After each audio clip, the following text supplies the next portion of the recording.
And welcome back. Welcome back to the ESA studio. We're back for another great evening.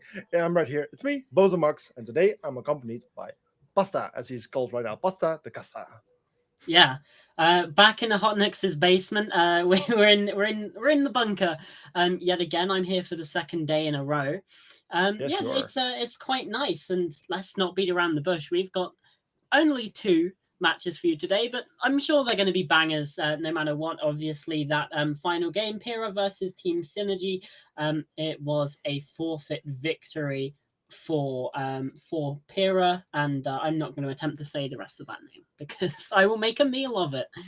Mannschafts. That's the way you pronounce it. But maybe as a Dutch person, it's a bit easier for me to speak German. But yeah, Yes, indeed, the final match for today being cancelled or being forfeited, like you're saying, leaving us with only two matches, for which we're starting out with Eagle Empire versus Odessa Esport and yeah, Team Misclick versus Kanji. As most of you already might have noticed, these are again both team group A teams, just like we had on last week Monday. It's basically going to be this for the entire group stage. Group A always on Mondays, Group B always on Wednesdays, and so on. And yeah, let's just quickly take a look at the standings for this group right here, because of course all of these teams has played once with Pyra, already getting that extra win throughout through forfeits. But Eagle Empire currently in a very good spot. I mean, they're currently in second place, while Odessa had a bit of a lesser match, even though it was a very close one, 5-7, I guess, against Team Misclick last week. Which is one of the maybe tougher matches for them. But today yeah. they will play against Eagle Empire. And you've got to say that it still looks quite likely that they will make it out of the group. Obviously, the top four of every six groups do progress to the playoffs, which is a 16 Hmm. team sort of Swiss bracket. And then obviously the top eight teams from that will go to the finals, which is your classic single elimination. That's when you start to get those best of threes, best of five grand final, all of that good stuff. But that's still a long way off. We still have these best of ones to play. And I mean, I'm certainly excited for today. Eagle I Empire am. versus Odessa. Like you said, it's going to be probably a lot closer, even though, Eagle Empire, they got that win and Odessa didn't. They had a very close game. Eagle Hmm. Empire looks like they kind of stormed away with it on Chalet. So we should, I say should, be in for a bit of a banger. Yeah, let's just see what our community is expecting. Because, like always, we have done a Twitter prediction, which has basically it's about to end for now. So let's just see what the results of that Twitter prediction are looking like. I believe about 40 plus people casted a vote, which is a ridiculous amount. Gives us very cool insight. And a 42 versus 58% in the Yeah, advantage of Odessa. I mean, that's going to be very cool. I mean, Odessa, yeah, we have seen them in the previous season as well. Same for Eagle Empire. Both teams that kind of like struggled a bit. One team, like Odessa, did just make it yeah. just barely into the playoffs. Eagle Empire barely didn't make it. And like they just got eliminated just at the very end. And I think these two teams could be very, very well matched. So I'm very excited to see this match. And yeah, Yeah. 42. Yeah, I Let's look at the map guess. veto then. See where we will be playing out this game. Um, because that can make a huge difference. Obviously, we saw Mhm. Eagle Empire do very, very well on Chalet. They did actually ban it away, even though it is one of their better maps. We saw them take a decisive victory last week, and it will be Border, our playground for this first map. I can tell that you're probably going to be very excited for this. I know you do love this map. I'm I do. a little bit more on the fence, but it should give us some high energy, high impact, and just fast paced siege. It's going to be Mhm. if you want to see a frag fest, this should be the place to find it. Yeah, and talking about a frag fest, that might actually be a thing that might just work out for Eagle Empire. I mean, if you maybe remember some of their matches, what they tend to do is get a bit too aggressive sometimes. And on previous maps, sometimes this has caused them to lose their advantages, to lose like the man advantage they build up or the score advantage they build up. But on a map like Border, where actually being aggressive can be very, very rewarding, this Yeah, might mean a good thing for them. Odessa, on the other hand, I mean, it's a bit of time since I've seen them. Of course, I did see them last week, but it was against Team Misclick. They did do fairly well, and Team Misclick is one of those bigger teams. And but also, I think that they can do very well on this map either. So this, like you said, there's going to be a banger of a match. I'm expecting that this could be a very close match as well. I yeah, mean, especially seeing that prediction from our community, it really seems like that this could be like one of those matches potentially even go to overtime. That will be awesome. And like you said, I'm very happy to see Border. It's one of the lesser played maps for the previous season. and it was one of the maps that wasn't played this season either yet. After the first week, it wasn't played at all yet. Yeah. Luckily, today came to a change. Well, currently, I have a question for you. I'm going to say, obviously, we've had 1 week. We saw how those results went. I'm going to ask you now, and I know this is a very unfair question. Looking at the standings, which teams do you think make it out of this group? I know we've only had 1 week of games, but I want to get your big brain insight into which teams will be making it out, which 2 teams will be eliminated.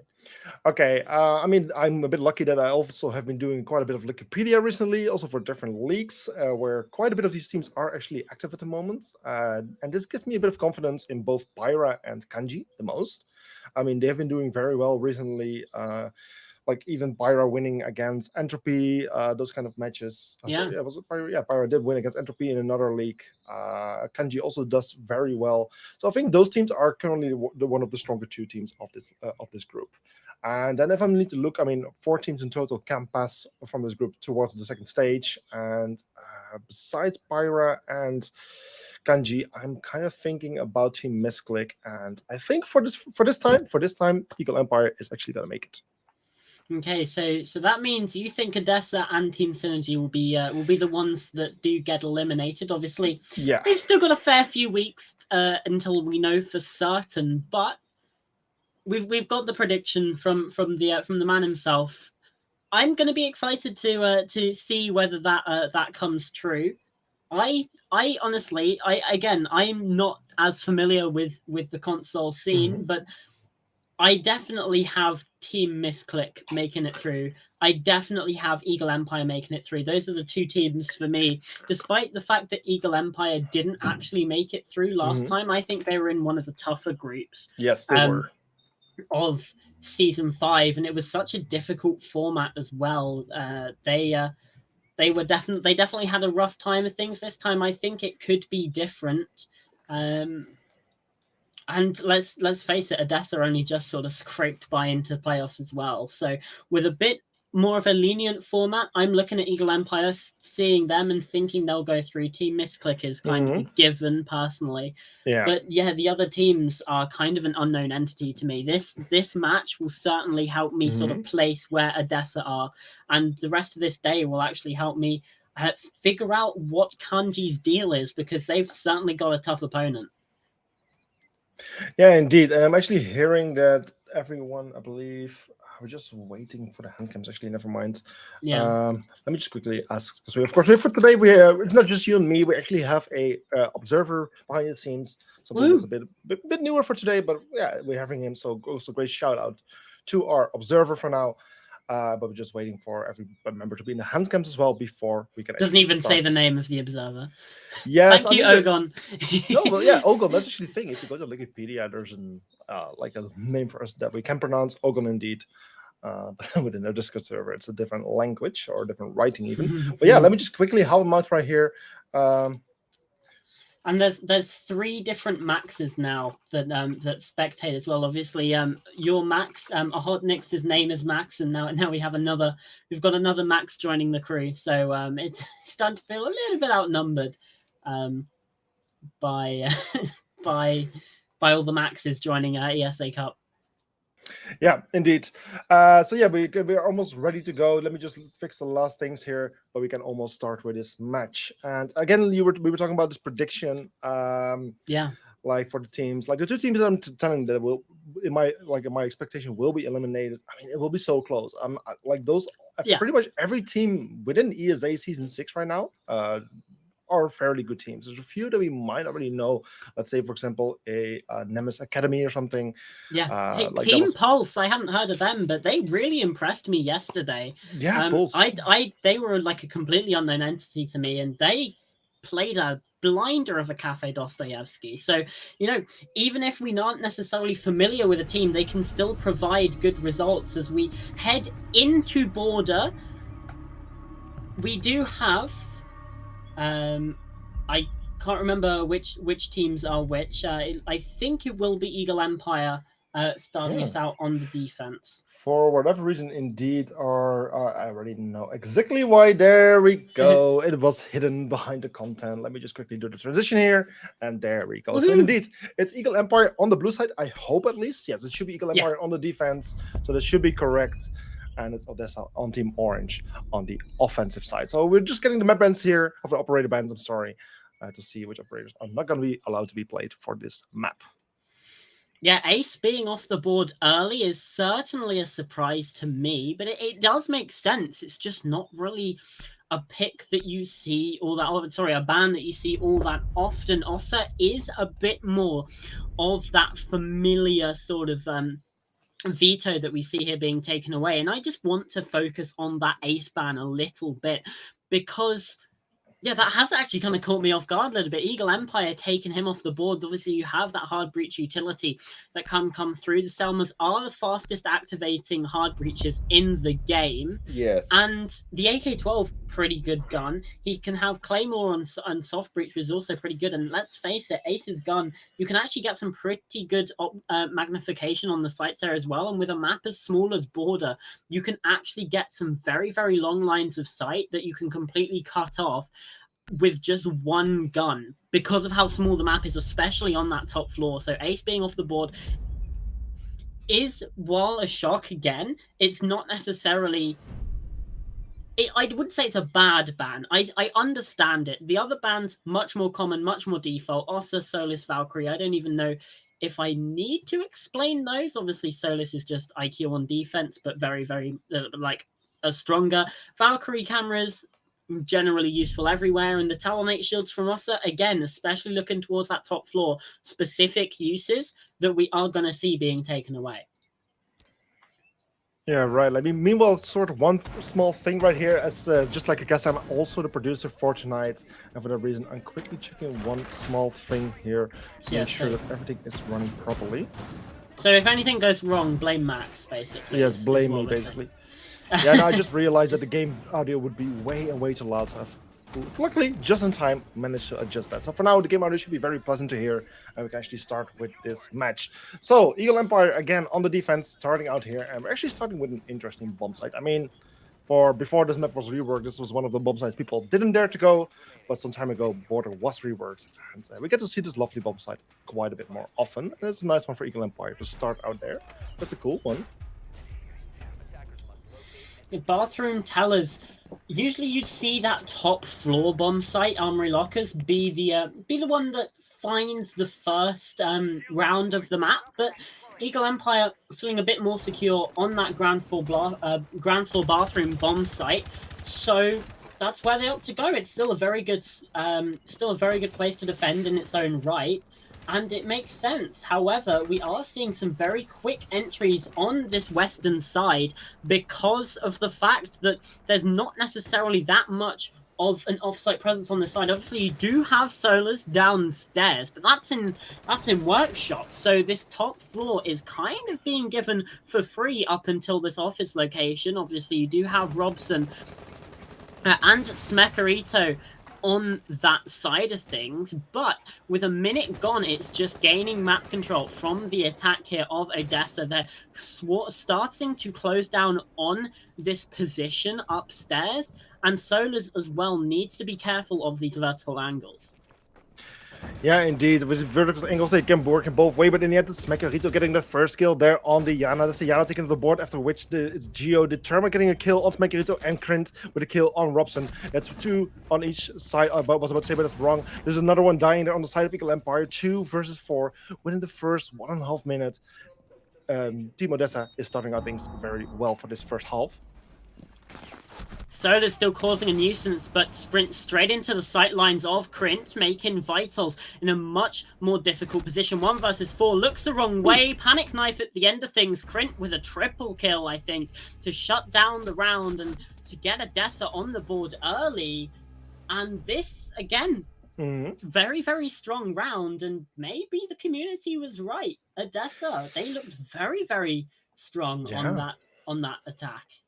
Yeah, it's certainly a way for them to open this match, showing some aggression against a team like Eagle Empire. Eagle Empire team, they can also show quite a bit of aggression, but in this time it's Odessa. They got to decide which side to start on. They decided to go on the attack first, and they're surely making their first round count. So for now, they have set the tone, but at the same time, I can also imagine that Eagle Empire has been shut awake a little bit, and might be a bit more prepared for any bit of aggression coming for the further rounds.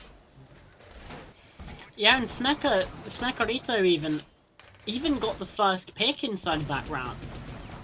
But then I don't know, maybe I think it was a bit too much aggression coming through. Obviously, we saw that push through that east wall breach and got shut down for it by the Zofia of Geo.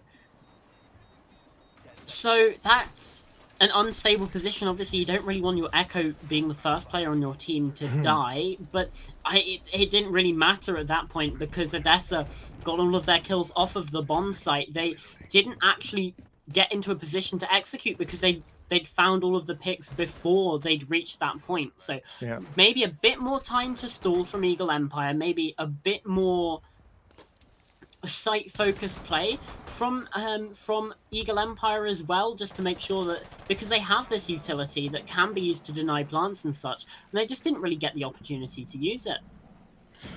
No, indeed, and as long as Eagle Empire manages to stay his life a bit longer, they will be more successful. But one thing that's already not going their way is losing the Echo drone very early on. That's something you do not wish. Of course, Echo does have 2 of them, but they are extremely valuable, and just losing one, that's extremely unfortunate. Not as unfortunate as the Echo losing his life, but it's still unfortunate. But meanwhile, already the first bit of aggression coming out from the side of Odessa, double kill, 2 kills coming out from the side of Odessa, taking out Raven, taking out excuse me, sorry, I'm completely lost of words. Just 3 people dying on the side of Eagle Empire, first followed by another one on Robson. It's all coming down to Vitals in this 1 versus 4 position. For a very difficult position for Vitals to be in. 4 members exactly knowing where he's going to be. And in the end, it's Geo taking out Vitals with the final headshot and winning another round there for Odessa, putting a score of 0-2. That, another 1v4 situation for Vitals. It just doesn't get any easier. Still not able to find a pick in that situation. Eagle Empire don't want to switch up. They don't want to stick with that. They're switching up the bomb side again, this time looking towards Vents and Workshop. Obviously, that is on that ground floor towards the western side, underneath this bomb site that we just saw previously in round number 2. So hopefully they can sort of hold on to that vertical. They can get this vertical play, hold these power positions, and they don't get just completely swept, because right now they've only got 1 kill around as a team. That's not good. You want to be getting more than that, because it hasn't been close. No, those close situations is indeed something Eagle Empire needs to be looking forward to, at least to make them happen. And so far, indeed, haven't been able to get into that situation. So maybe a bit of more teamwork from them, just getting in those refract positions, not taking too much aggression early on, putting the members in the position where they need to be. Don't sacrifice the Echo or the Echo drones too early on, otherwise it's going to be such a waste, and I'm not going to be able to use them for what you are intending them to use them for. So as we now proceed to the third round, it's another chance for Eagle Empire to make things work. Odessa are going to try to stop that every step of the way, of course, because they want to be getting all the rounds they can themselves. And there is this pulse of Smekarito, but there is damage actually being exchanged from Solars and Ajax, meaning, again, it's the Echo finding a lot of heat early. This time they do have the Thunderbird being brought by Vitals to make that a little bit easier. Just juice yourselves back up, and Ajax misses the drop of Smekarito, dips back down to the bathroom, gets away almost unscathed, taking a bit of damage, and it's Xerox who finds the first. Solar's going down in the 4 versus 5 now, and Smekarito is still using that gadget, still using that utility, but there is an IQ on the side of Odessa. They are going to be able to hunt down the pulse using the IQ's own scanner, which obviously hunts for those electronic devices. They're going to be able to find the position of the pulse, even if he has that scanner out. Yeah, Whipples with the scanner still alive. That's one thing the attackers need to worry about and need to focus on. But at the same time, Solar's was already taken care of. Again, the Echo losing his utility, using his life in this case, which makes things a bit more difficult for Eagle Empire. Smekrito himself getting a bit of damage, but also gunfire happening between Vitals and the IQ. But no, not too much damage being done. 1 minute and 30 seconds, and the attackers are getting very close to the bomb site, putting lots of pressure, creating all those verticals to make it very difficult for the defending team to play on site. And as the attackers are closing in, it's AX with a kill on Raven, but then AX himself getting injured here by Robson, but not getting finished as Makito gets killed there on Corinth and puts things to a 3 versus 4 with the Nomad being injured.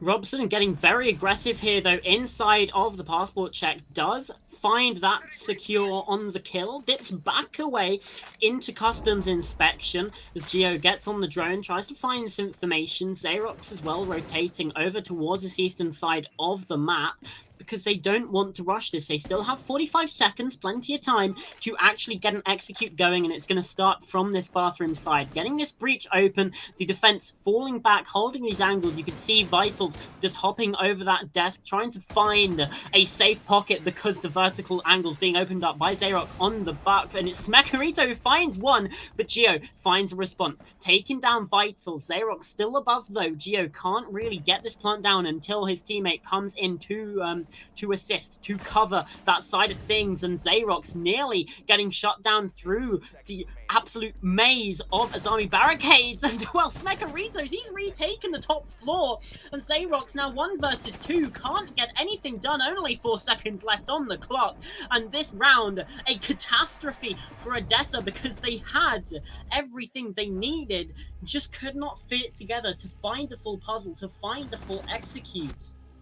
Eagle Empire, they find their first round, Max. Indeed, Eagle Empire finding the first round. It was getting close. It was only a 2 versus 2 with very little HP on the side of Eagle Empire, but with some proper teamwork and some proper repositioning repositioning themselves in a very smart way. One person going upstairs to deny the plant and the attack from above, basically taking that position that the attackers had created for himself to make the attack work, is a very smart retake from the defending side and helping them to finally win their first round. Again, like I said, it was getting close, but there is improvement. And let's see whether Eagle Empire can continue this momentum and improve even further. Yeah, I honestly thought when Robson hopped through into passport check, he was just getting a little bit too aggressive, a little too big for his boots, but it ended up working out. So what do I know? No, indeed. And that's when now, I believe, which bomb site is it again? We're going to Armory Lockers, right? Yeah, Armory Lockers. Okay. So we're going to the Armory Lockers bomb site, one that should be fairly strong. I mean, it's one of the most favorite bomb sites on this map. And Eagle Empire is now going to attempt to actually go for the defense here. Preparing themselves, setting themselves up, just looking for those ways how they can strengthen their fortifications and just lure Odessa into a trap, slow them down enough, and hopefully give Eagle Empire also enough ways to protect themselves, stay alive a bit longer, and that way potentially win a round as well, and bring things to a 2 versus 2 to equalize the score. Yeah, that's obviously the plan. You want to get all the points because, you know, none of these teams at this point in time are safe. There's still possibility, still opportunity to get taken out of the group stage and be eliminated in this first round of competition and be one of those bottom 8 teams to be eliminated. And you certainly don't want that to be the case. So they're going to want to find all of the points that they can in this group stage and also find them early, have that security coming through from that side of things. So with a minute now off the clock, it's just pressure mounting yet again. This office wall being opened up. Smekarito getting very aggressive on this window. Krint now jumping through, trying to assist, and Pulse just drops away. Being actively chased by the Ash of Krint and takes him down. That's the opening pick for Odessa yet again. And they've found a lot of control on this eastern side of the map as well. They now have direct access to the bomb site. Geo going to be able to use those thermite charges to open up a breach very quickly, and while there is still vertical pressure that could come through from Eagle Empire, this is such a good position for Odessa to be in this early. Yeah, but 1 minute and 25 seconds on the clock. Odessa also pretty much already has set them up properly to go for this execute anytime soon. There's still one Legion on the loose. He's currently playing on the main stage. Could easily go for a flank, but there's the Twitch on 90, finding Robson, taking him out as well. And with a 3 versus 5 situation, I can imagine the attackers will make their way inside the bomb site, but Ajax gets another one, takes out Solars, and another person gets found on the metal stairs. It's an absolute death trap there. It's Raven being taken out. Vitals, however, with a kill on Ajax, stopping him in this killing spree. But again, it's Vitals in the clutching situation. Cannot do it, and it's Grins with the final kill, winning another round for Odessa and putting the score on 1-3. Ajax going absolutely massive inside of that round just to try and get things done, and we are just going to have a little bit of a respite, a little bit of a pause. Well, we try to wait for just a little bit of a hand cam issue. You know, obviously, in ESA, we like to keep things fair. We like to keep things competitive integrity and all of that. So we just use hand cams to make sure anyone isn't using mouse and keyboard, because obviously that would be cheating.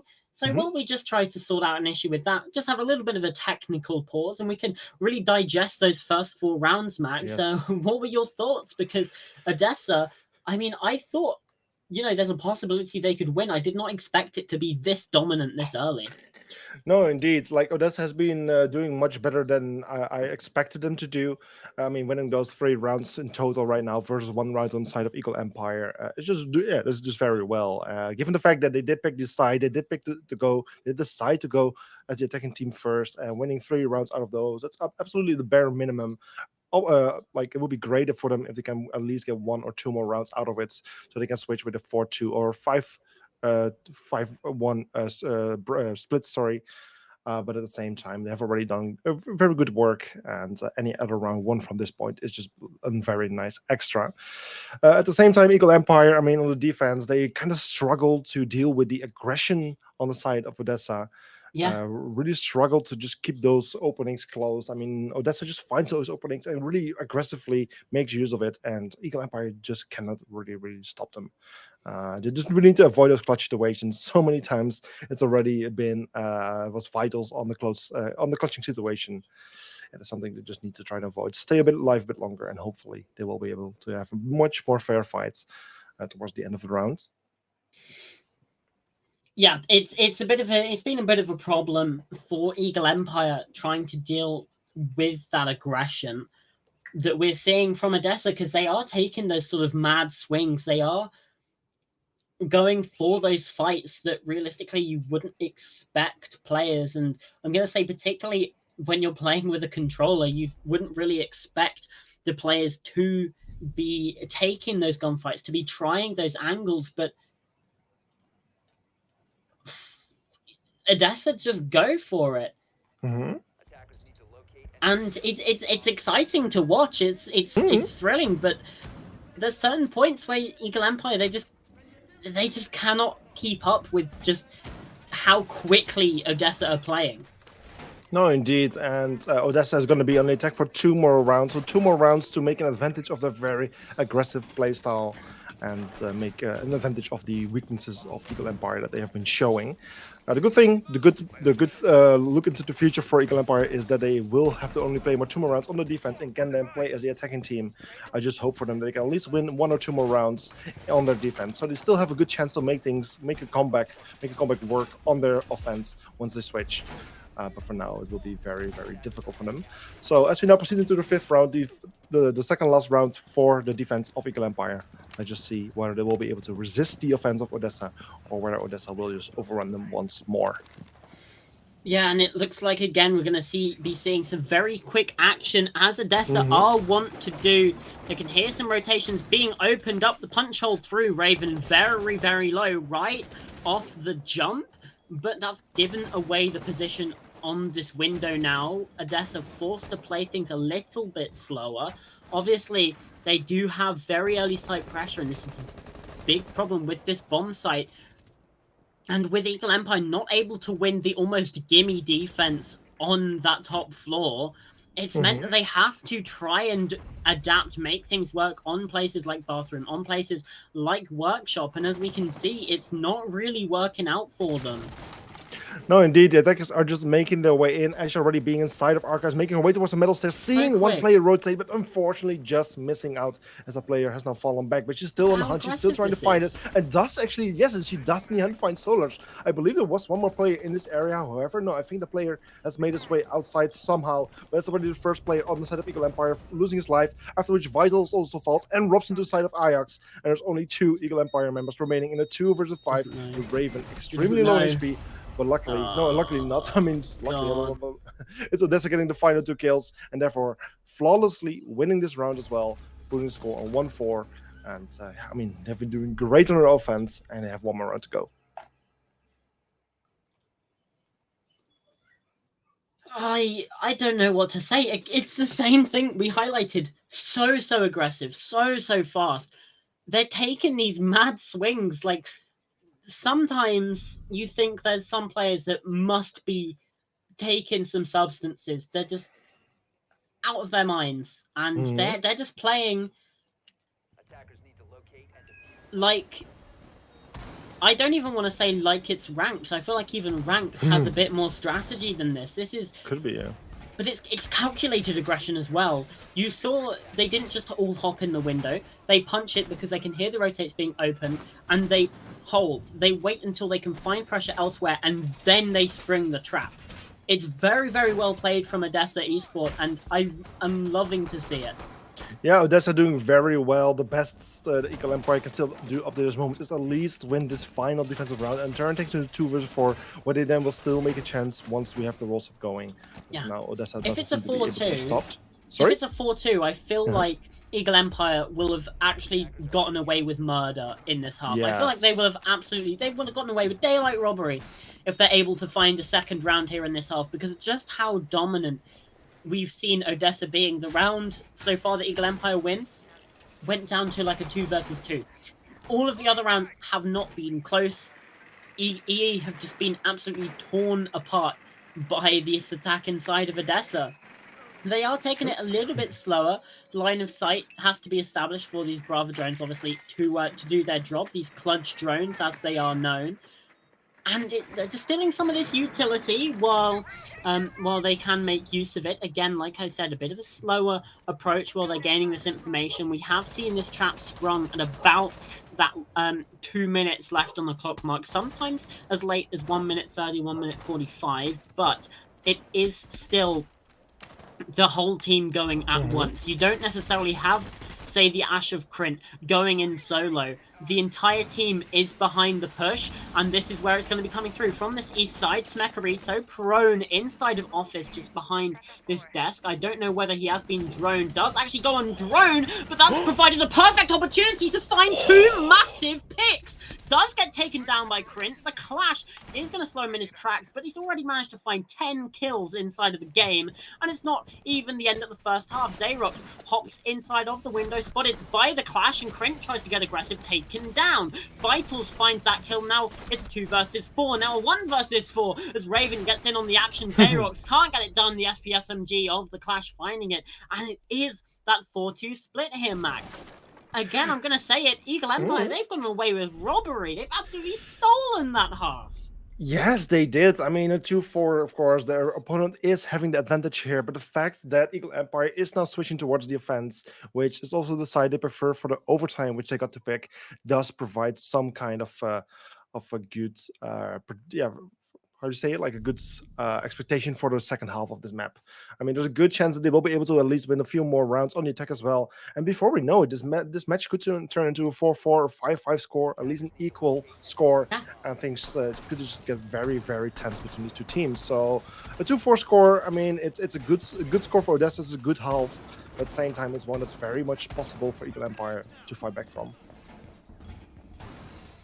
Yeah, that's the thing. If it's 5-1 half here, we're looking at a very different story. However, you tend to see those 4-2 attacking halves on Border. That's just a fact. Obviously, sometimes Border can actually be a defender-sided map. I'm actually just going to quickly pull up the statistics from the last season of ESA, because that should hopefully provide us with some good insight, because it wasn't actually that long ago that we started ESA Season 5, and we're already into Season 6. Border was played 5 times. And it was about 50-50. Okay. Oh, that's interesting. Yeah. Only one round between it, but there's an odd number of rounds, so you can't get exactly 50-50. So defense did win one more round, but that's like 50.8%. So basically half and half. Okay, interesting. And as we're now starting with the 7th round, of course, the roll swap, which we've been talking about, has taken place. It's now Eagle Empire on the offense and Odessa on the defense. Again, a shield operator coming out from the side of Eagle Empire. Last round, we did see that clash being played. This time, it is the Montaigne. And let's just see in what extent they can actually put a lot of pressure using the shields on the side of Odessa.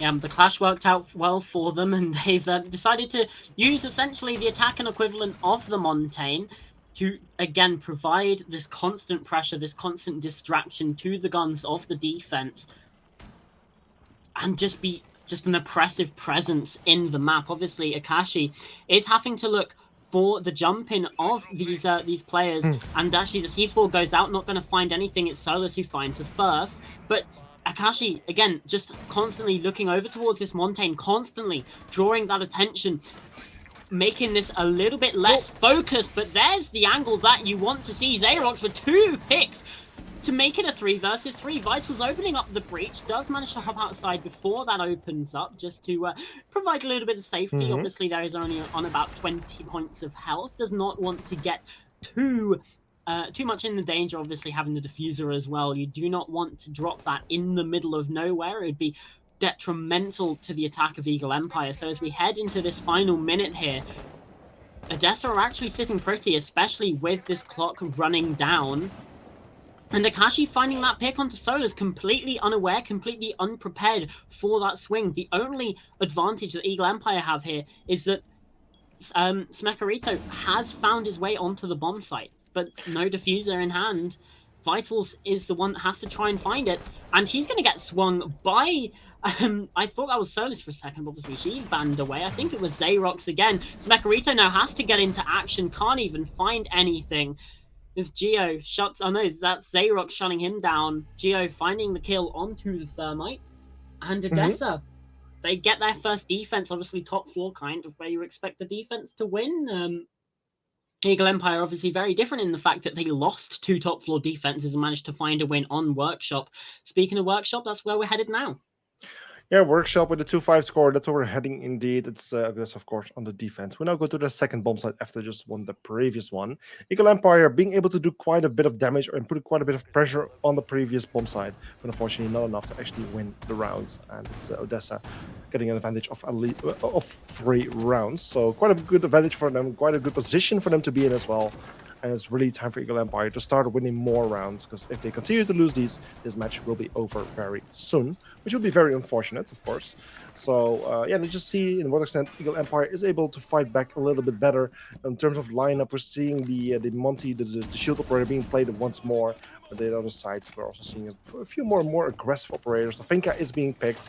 A Jekyll potentially being picked as likely the top floor will be one of the priorities for Eagle Empire to clear out. The Jekyll will be very useful to find those footprints and just clear out certain areas. And in the end, he does get locked in. And I'm expecting to Eagle Empire to go for top to bottom clear in this case. That's what tends to happen. At least on this map. But again, we could see something completely different. Obviously, employing the Montaigne yet again. They might just try to hop in. It'd be ill-advised, but Smekarito's found the first pick very early. Taking out the Mute of Geo. That's a C4 now gone.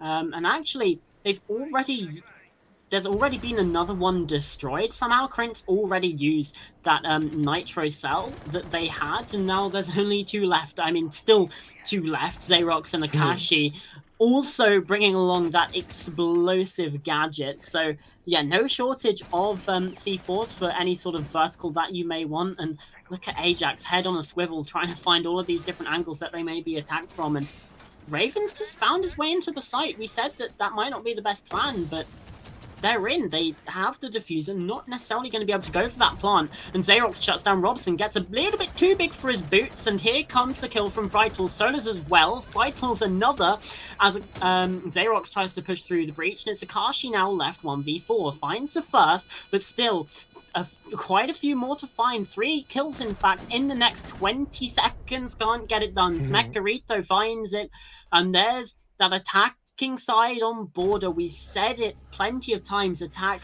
they run rampant on this map, and we've just seen an example of that.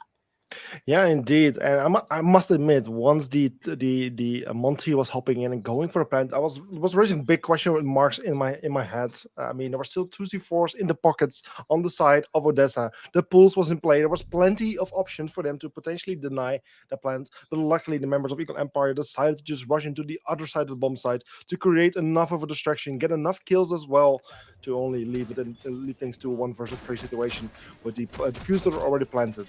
A great position for them to be in, and of course after that they did manage to win that round. So finally Eagle Empire winning their first offensive round, putting the score on 3-5, after which we're now heading to yet another bomb site in this case, which is going to be the bathrooms and Tanner's bomb site. Odessa, 2 successful attacks onto this bomb site in the first half. Now they're hoping that the fortunes flip, and it's actually now a defensive stronghold because they want to get that map point. And after this round, it looks like Eagle Empire will be taking a timeout, but obviously that again is going to have to wait until the end of this round, as well the round's already started pretty much. That's the long and short of it. But again, it shows their future plans. You know, even if they win this, just to maybe just to cool down a little bit. But there's Ajax. Oh, lovely spawn peek out of that east stairs door, taking down the Ying of Robson. That's a very impactful operator to take it out early. That's your execute utility now off the board. Indeed, with no utility to do the execution, things will be a bit more difficult. Luckily, other important operators are still on the board. I mean, there's both Smekarito and Solas with those hard breaching utility, which they can use to open up some of the hatches or walls potentially. But as Iris finds another one, he takes out Solars, and it's a fuse and Smekarito, the buck of the board as well. All your hard breaching utility gone, and just Vitals and Raven, the Monty, and Finka left standing as the Jaeger gets, the Valkyrie gets another kill right there. Sorry, I'm confused. It was Akashi getting a kill right there, and they just leave Vitals all alone in this 1 versus 5 situation. The Finka, I mean, if there's an operator who can potentially do a clutch, can make it work, it could be the Finka. She has great guns, she has great opportunity to heal herself, but as long as she was just right behind the barricade, the Finka stands no chance. And with the SMG in the close range, she stands no chance, and it gets taken up very easily, and that's a round win for the defensive side of Odessa. Sorry? That round's made my day. That was hilarious. Yes. And with that, the score has been put on 3-6, which means there's match point for Odessa. Eagle Empire is 3 points behind. And very understandably, Eagle Empire calls out the tactical timeout to rethink their strategy, to see what's going wrong, to see how they can improve, because they cannot lose a single run for the upcoming 3-1s. Because if they do, it will be all over for them for today. And then Odessa would take the win. But hey, it'd be a statement after last week's map. Obviously, it was very close against possibly the best team in the group, but it's getting those points on the board. Now, technically, because they have 6 rounds, they've secured 1 point no matter what. That's pretty cool. We like that. You know, that is getting those points on the board. And, well, they're going to be pushing for the full 3 here. I mean, obviously, you know, wing and regulation against Eagle Empire, that'd be huge. And they're certainly maybe possibly going in your face a little bit. You know, you said that they probably wouldn't make it out of the group. Yeah. Not fans of that one, I don't think, Odessa. They've certainly out to prove you wrong.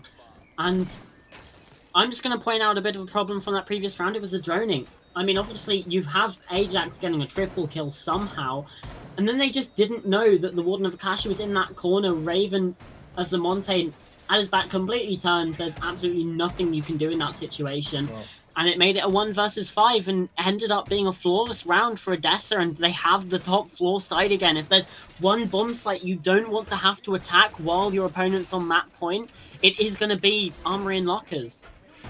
Yes, indeed. Eagle Empire is going to be up to a very difficult task. They did try to attack this bomb site once before, but didn't succeed.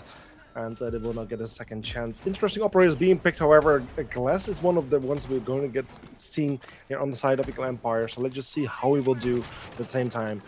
All of the other operators. I mean, the Ying is being brought again. The Monty's being brought. So I'm very curious to see how Eagle Empire will do on this potential final round here. I don't know if I like the Montaigne, to be honest. I mean, it worked once on... I guess you could say it worked once on Vents, but you could have done that with any operator because they kind of just...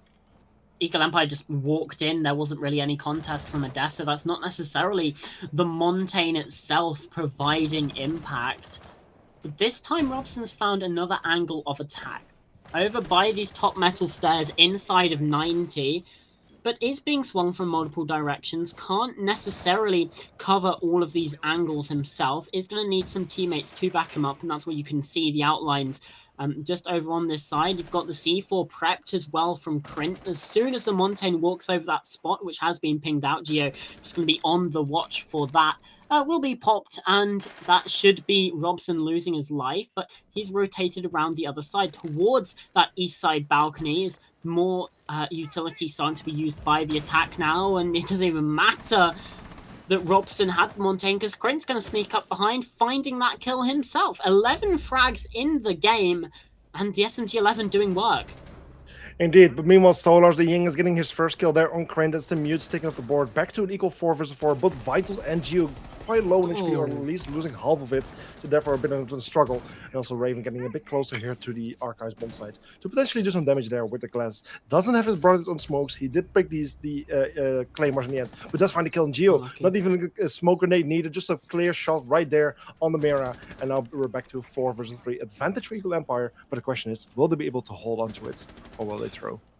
Well, Xerox has unfortunately disconnected, making it 4 versus 2. However, Raven's down, Akashi's found a kill, and that's now an effective 2 versus 2. Obviously, the Glaz can get picked back up by a teammate. However, Akashi is over on this eastern side, watching and waiting, just rotating around, but you can see Solars has that position by the shield. It doesn't actually matter. Smekarito finds that down, taking down Akashi, and is now going to go for the revive on the teammate Raven, making it a 1v2 now for Ajax to hold on. Already 9 kills inside of this game, and looking to make it 11 to close things out here. And with only 20 seconds for this attack to push to hold on for, it's going to make it a lot easier. The up angle not quite working, elevated. Not going to work out, and the bearing 9 comes through from Raven. Eagle Empire, they stay alive inside of this game. And I'm not entirely sure where that disconnect has come from.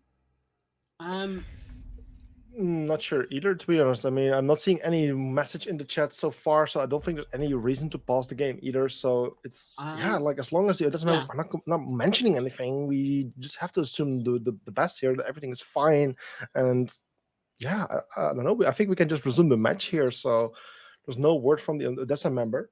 But yeah, the match pause currently does give us a bit of time to talk here. So very, very close round there for Eagle Empire. I mean, it was getting way too close. Jaeger being in an extremely strong position. Unfortunately, missing the shots on the glass there and therefore giving away the position. Yeah. Otherwise, I do think there was a very good chance for him to clutch things out. Yeah, absolutely. The elevated angle didn't quite come through as we look to get Xerox back in the lobby. That's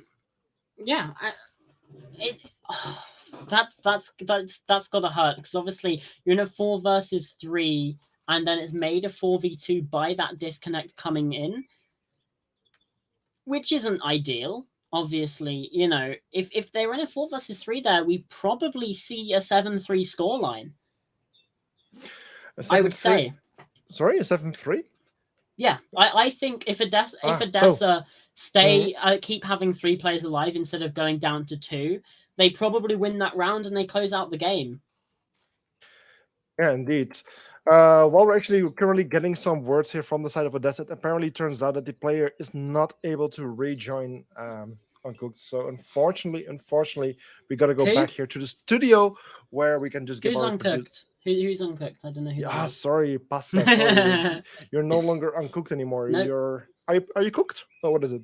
I'm What's just the change? pasta. You're just pasta right now. General pasta, yeah. Okay, well, with one of the players unfortunately not being able to rejoin right here, we just have to go back to a little break right here. Bring us back to the studio to give our lovely observer a chance to recreate the lobby for us, set all things right, have all the players rejoin in.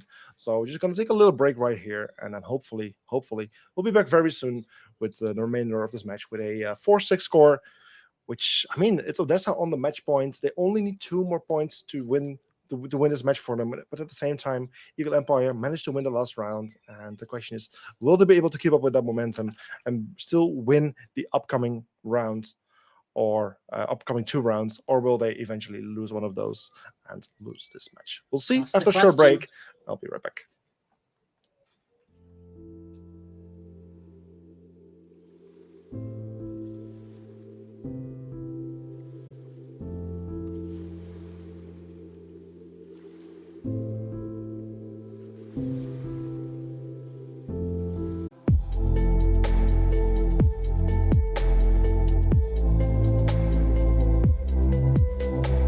Okay, and there we go. Well, we're actually seeing Bank right now, and we're not supposed to see Bank. Excuse me, this is not what's supposed to happen. We're supposed to see Border the previous round, the previous map. We didn't have enough time to actually show the video, but luckily this time I got it right. We're finally going to the right map, and after a quick rehost, actually very quick rehost in my opinion. So compliments to our observer and to the 2 teams to be able to rejoin in such a quick manner. But yeah, right here we are back with the match. It's still a 4-6 score, of course, after we saw Eagle Empire win the last round. One of the Odessa members also disconnected. And since the member was not able to reconnect, we had to rehost. And we're going to continue with this beautiful score, thrilling score, where Eagle Empire needs to win the upcoming 2 rounds to still bring things to in overtime, to still have a chance to win, because otherwise they are going to lose and are going to miss out on their points.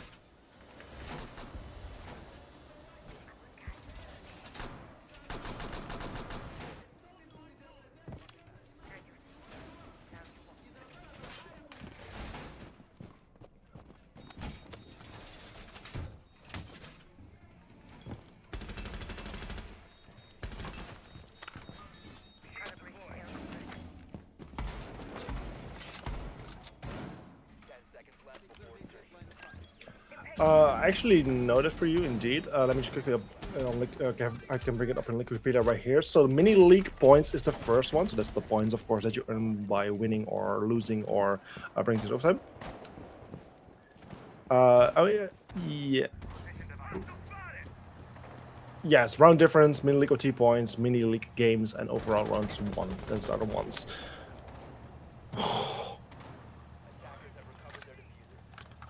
Wow.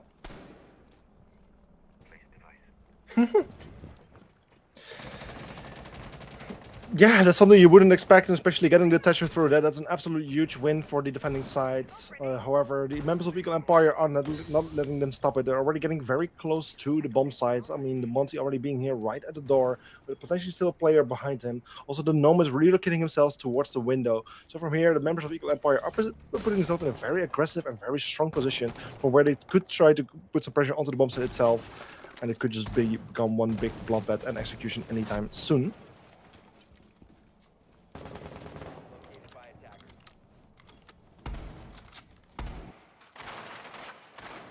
Oh!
Yeah, that's 2 rounds going to the side of Eagle Empire in a row. They're really giving their absolute best to not lose this map. They really want to bring things to overtime, bring things to that 6-6 mark, which will extend the match with 3 points for 3 rounds. After which the team needs to win 2 out of those. So Eagle Empire are doing their absolute best, but they still need one more. It's still a very difficult position for them to be in. It's still Odessa on that match point, so they only need one more win to end this match.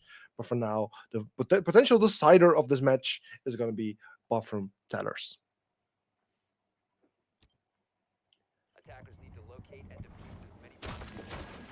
This is where it's all to play for now. As I mean, this is it, right? Because Eagle Empire, they're on the verge of actually taking it to overtime, getting that 1 point across. And this could be, it was 6-3, I believe, when Odessa got up to match point. Yeah. Defense not having their way on this map, I think that's fair to say.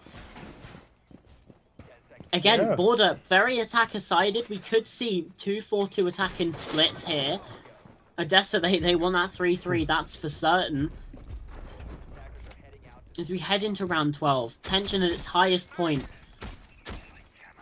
Yeah, and Eagle still Empire potential for it to get higher. Like, overtime, imagine if this goes all the way to 15.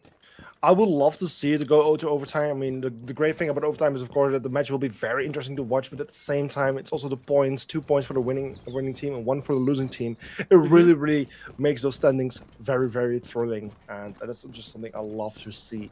We'll just see how things goes. Eagle Empire kind of mostly bringing the same kind of lineup for the previous time that they did attack this bomb site. The Jackal, again, to find some of those footprints, find some of the information, to hopefully curate some of those opening kills, or just locate people for his teammates. And this could potentially lead to some good opening kills on the side of Eagle Empire. The Montaigne coming through again. Obviously, we see Robson bring them along, already pushing through this top floor, clearing out Armory, going to be clearing out the office as well. C4 comes out, but because of the finger, picked right back up to about 30 HP, which is obviously better than just being picked up yourself. It's a bit of a win-win, as Smekarito definitely getting a W in the round, taking down Krint first of all, who has been a big hitter in the past.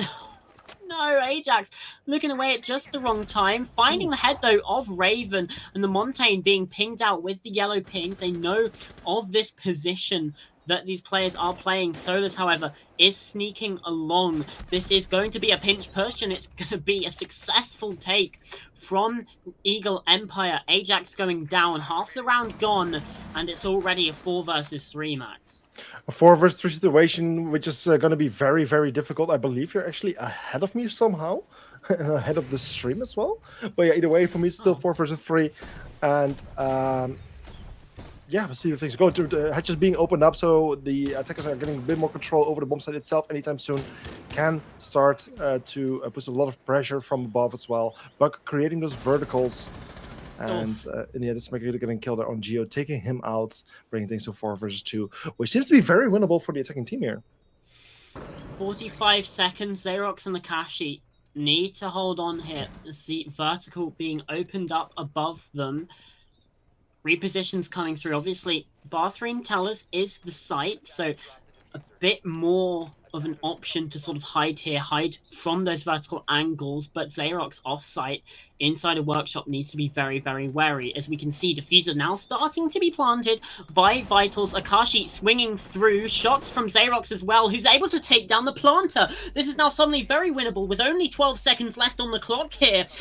Eagle Empire, their heads are on a swivel. They haven't recovered that Diffuser as Xerox finds another. Smekarito taking down Akashi. That's a triple kill. The Montaigne's still alive though, but it doesn't matter. Smekarito, the 2 kills in the final moments. We're going to overtime here, Max. Overtime, exactly the thing we're hoping to see in these matches. I mean, ESA has never been as close as this. So many good teams in this competition. And again, these 2 teams prove it. They're very well matched. And the 6-6 is bringing us to overtime, extending this map with 3 more rounds. And whoever wins 2 will be the winner, the victorious one of this match. So let's just see how things go. Every single round we will see role swaps happen. The good thing for Eagle Empire is that they did get to decide which sides to be playing on the overtime, and that is going to be the offense, the attack, which has been working in their favor. So this might just work out. They will get 2 attack rounds versus Odessa only getting 1. And yeah, this kind of puts Eagle Empire in a bit of a better situation, but it's just really a question how it will go in the end, because I mean, it can just still go either way from here. Eagle Empire, though, they have won 3 rounds in a row, and with being on the attack here, it looks likely they might make it 4, and that's certainly the momentum in your favor. Odessa haven't found a round victory in quite a long time, especially as we had a rehost in the middle of there as well. The mental game is almost certainly in the favor of Eagle Empire here. Yeah, Eagle Empire, this should work in their advantage. I mean, they did, like I said, they did get the sides, the starting side, but at the same time, it's only 3 rounds. I mean, we have seen Odessa also win some of the defensive rounds, so if they at least manage to win 1, the chances are highly increased. And getting an opening kill with a C4, that would be beautiful when he does Ajax. it. It's Ajax getting the kill on Raven, taking out the Nomad, which is going to make roaming so much more possible for the defending team. And again, that's an opening spawn peak, you could call it, for the members of Odessa, which has happened already 1 too many times. 3 times in total, an Eagle Empire member lost his life without even entering the building. And that's a beautiful thing to see from Odessa there. Oh, Ajax again on these swings, on these very early aggression, and finding some shots on towards Robson as well. Obviously being watched as well from other members over on that security side, but it is that very early aggression that we're seeing. Obviously, this time not on the Jaeger, instead playing the Mute. C4 already used as well to get that beautiful kill. Still 2 more in the pockets of this defending team as well. Those being on Krint and Zayrok. Speaking of, no longer, because being taken down by Smekarito downstairs, and Geo now has to rotate away as well. Vital's taking a lot of heat, a lot of damage, and Solas as well, meaning Odessa are looking very, very strong here, especially as Robson's starting to take a bit of health chipped away as well now, heading into the second half of the round. This looks like Odessa in a much better position. However, as I say that, Solas is able to sneak in, taking out Geo, and now this defense being ripped apart at the seams. Akashi finds a response, finds a trade, taking Solas right back, removing him from this round. Mirror windows as well going to be so useful, but this is almost a walk hole being opened up. The mirror of Krint in such a difficult position. Now the window being punched away as well. The Montaigne entrance into the bomb site. C4 still in hand for Krint, could look to use it, but Vitals is going to be finding extra pressure here. Shut down though through the soft wall. Ajax as well injured, making it effectively 2 versus 2 until the Ying can get picked up, in which case Eagle Empire will find the advantage. It would just be a simple wallbang from the mirror to take them down, and indeed it's going to be the C4 going for it. Does find the confirmation. 2 versus 2. Final execute coming through, and Robson getting a lot more aggressive with Smekarita, the shotgun key, as well as skeleton key even. Akashi, such a difficult position with only 30 seconds max. A 2 versus 1 indeed with 30 seconds. A nerve-wrecking round so far. It's all to the Malusi. The other player is inside, and Smekarito finding the kill on Akashi, securing that first overtime offensive rounds there for Eagle Empire, putting the score on 7-6, putting himself on match points. And now, of course, the roll swap happens. They need to go to the defense. The side that didn't go too well for Eagle Empire, they managed to get 2 rounds out of it in the previous half, and now it's up to Odessa to go for the offense, which also worked out very well for them. 4 rounds they managed to get out of it. But at the same time, it has been quite a bit of time for them. Can they still do it? And they had such a good start as well. Ajax with that opening pick. And that's the second time we've seen Ajax with an early aggressive play, risking his life, finding a pick. We saw it from that East door run out as well. And it hasn't contributed to the round win. This conversion rate for Odessa, I'm going to say, it's pretty bad. In terms of getting the opening pick, they're still not able to convert the round because of how oppressive Robson is on this Montaigne. 0 deaths since that rehost, but 0 kills as well. Just being that constant pressure, constant distraction. The defense of Odessa not able to deal with it at all. Yeah, and it's impressive to see how Smakerito actually managed to get 9 kills since a rehost. You would almost forget that the scoreboard has been reset, because that's a number you Yeah. often see towards the end of the match. That's very impressive right there. But yeah, like we said, we're going back to the defense for the Eagle Empire. Again, a shield operator is being brought. Robson on the Clash. I mean, in the previous round that they played there, we did see the Clash being picked as well, and it did help them out as well. It did really manage to stop Odessa in their aggressive killing spree. And I'm very curious to see in what extent Robson will be able to hold back the attackers long enough again to potentially win this round as well.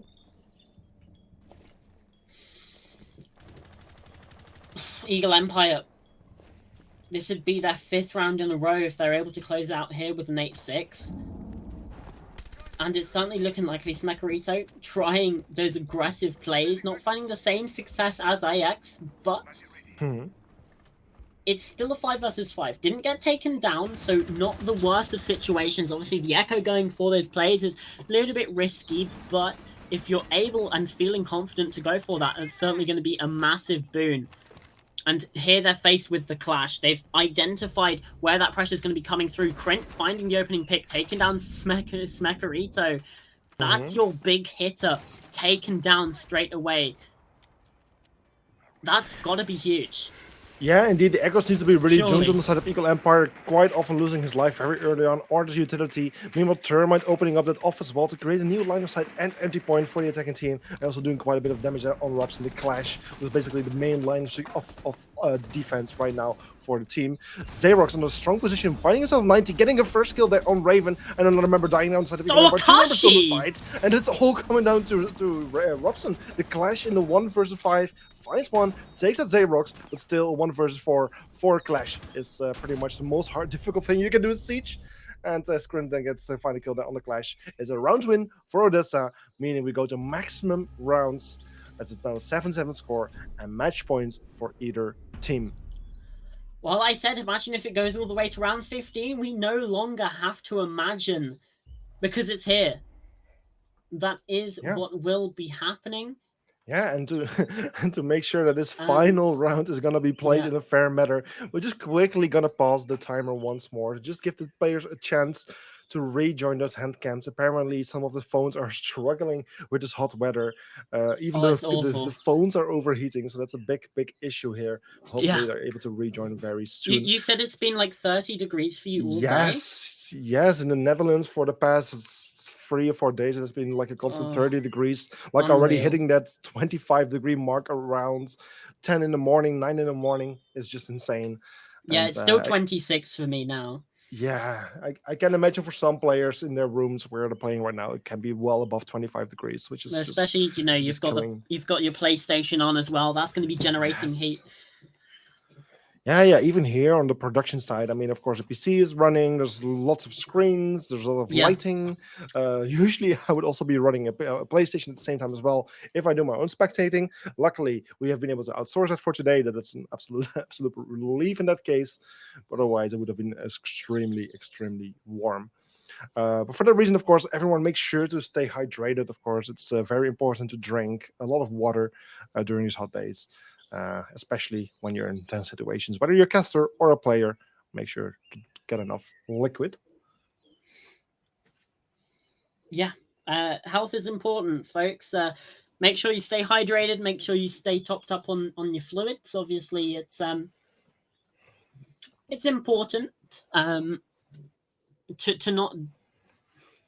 I don't know how to say this to not get heat exhaustion. I saw a couple of people today that actually suffered from heat exhaustion. So not ideal. That's certainly not ideal. So it's very important as a gamer. You just tend to get very warm, and especially in the heat of the moment when these very sweaty matches like these, just very important. Meanwhile, I got an update that we're just waiting for one more player to rejoin those hand cams, and then we can resume this match. So it shouldn't be too much longer, and hopefully we will get a chance to just play this match fair and square. I mean, meanwhile, this gives us a little break. We can just quickly bring up the schedule for today once more. we got it right here. So the schedule for the night is as follows, of course. We're now playing the match Eagle Empire versus Odessa, which is taking a little bit longer than usual. I mean, we started a little bit later. There was a rehost, but it's also going to the maximum rounds. Max OT, and after this, we have just one more match remaining. As the final match for today was forfeited by Synergy and won, therefore, by Team Mannschaft Pyra. So there's only one more match remaining after this, which is going to be Team Misclick versus Kanji. So just that will be an exciting game. That's going to be very exciting. I mean, both teams have been doing very well in recently, also in other leagues. So this makes things look very, very promising. So I'm very curious to see that one as well. Well, I mean, we have two very cool team matches today, which is very heartwarming. Okay, we're just gonna wait for a few more members in this case. It just shouldn't take too much longer. I guess the phones, like I said, are just struggling. So I'm just going to quickly jump here to the break screen, and hopefully once the match resumes, we'll be right back. So see you soon.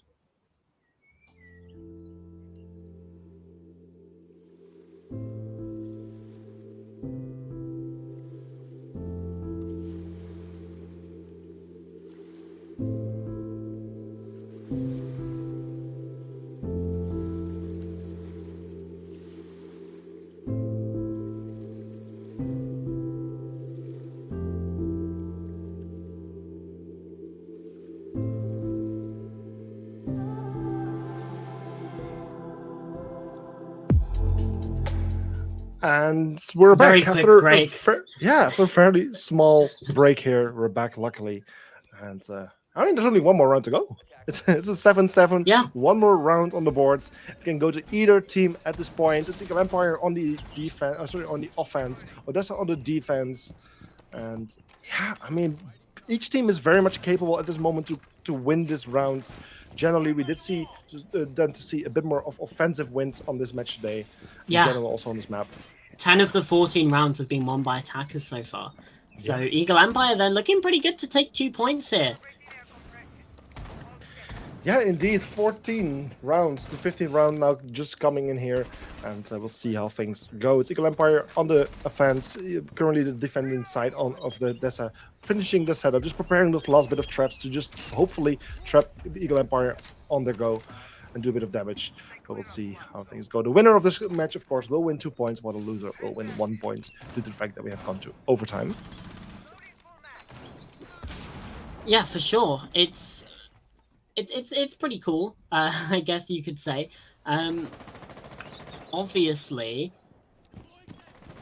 Odessa aren't looking the greatest here. They did just win a round, obviously, but they're having to defend. And we haven't seen, like we mentioned, we haven't seen that defensive sort of prowess come through that you sometimes do see on Border. This has just been an attacking master show from both of these teams, and we're seeing again Robson bringing the Montaigne. Some might call it a bit of a cheap strategy, but it's still working. They're using the Monty effectively to clear out these defensive positions on the extremities, find immense pressure onto the bomb site, and even if it comes down to those final few seconds, they're still able to close the round out like we saw in that round 13, the first round of overtime in Bathroom Tellers. Oh, actually, no, maybe it was round 12. Either way, the previous Bathroom and Tellers round went pretty huge. And Ajax, again, also going huge, finding the opening pick yet again. Krint this time, though, doubles down. It's not a 4 versus 4 like we've seen on a lot of the previous attacking rounds from Eagle Empire. They're not able to find a response this time. However, Solar's nearly catching Akashi off guard, down to about 10 HP, but still alive just for now. The prone angle not going to collect the kill, though, and can just be juiced back up. Can Solar's, obviously, with the thinker of Vitals. However, Raven being taken down. Vitals as well now. Solar's left 1v4. Xerox with 2 kills, closing out the game. Odessa, they find the defense where it matters. 2 points to the French side. And Eagle Empire, unfortunately, can't get it over the line just at the end of things. Yeah. What a win from Odessa. What a game as well. Yeah, the score that we didn't see coming at the moment. I mean, 7-7 score. Eagle Empire on the attack. We really almost would have expected or almost guaranteed Eagle Empire would win this Yeah, round. But just Odessa just securing that 5 versus 3 very early on, even a 5 versus 2 at one point, not giving Eagle Empire any chance. Also, Scapcan's doing quite a bit of damage here and there. And in the yeah. end, just winning this map. And the And C4s.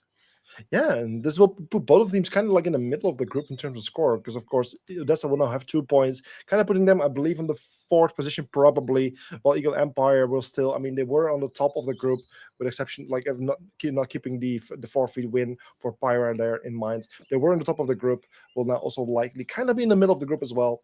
Yeah. But so far, still doing very good and having both teams giving a proper chance to still make things work for the remainder of Well, they're this still going to be in competition. second place. Obviously, the Mhm. result of the second game tonight still pending because they are obviously going to be on 4 points, and everyone else is either on 3 or Odessa now on 2, and you still have Kanji and Team Synergy on 0 at the bottom of things there.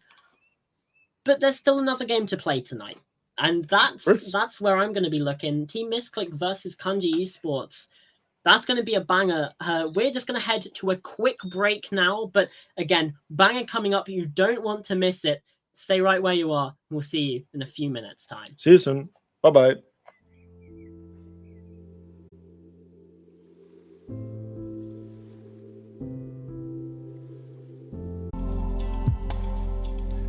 And we're back for the second and final match of the day. It's still me, Bozemax. I'm still accompanied by the wonderful Pasta, who is no longer uncooked.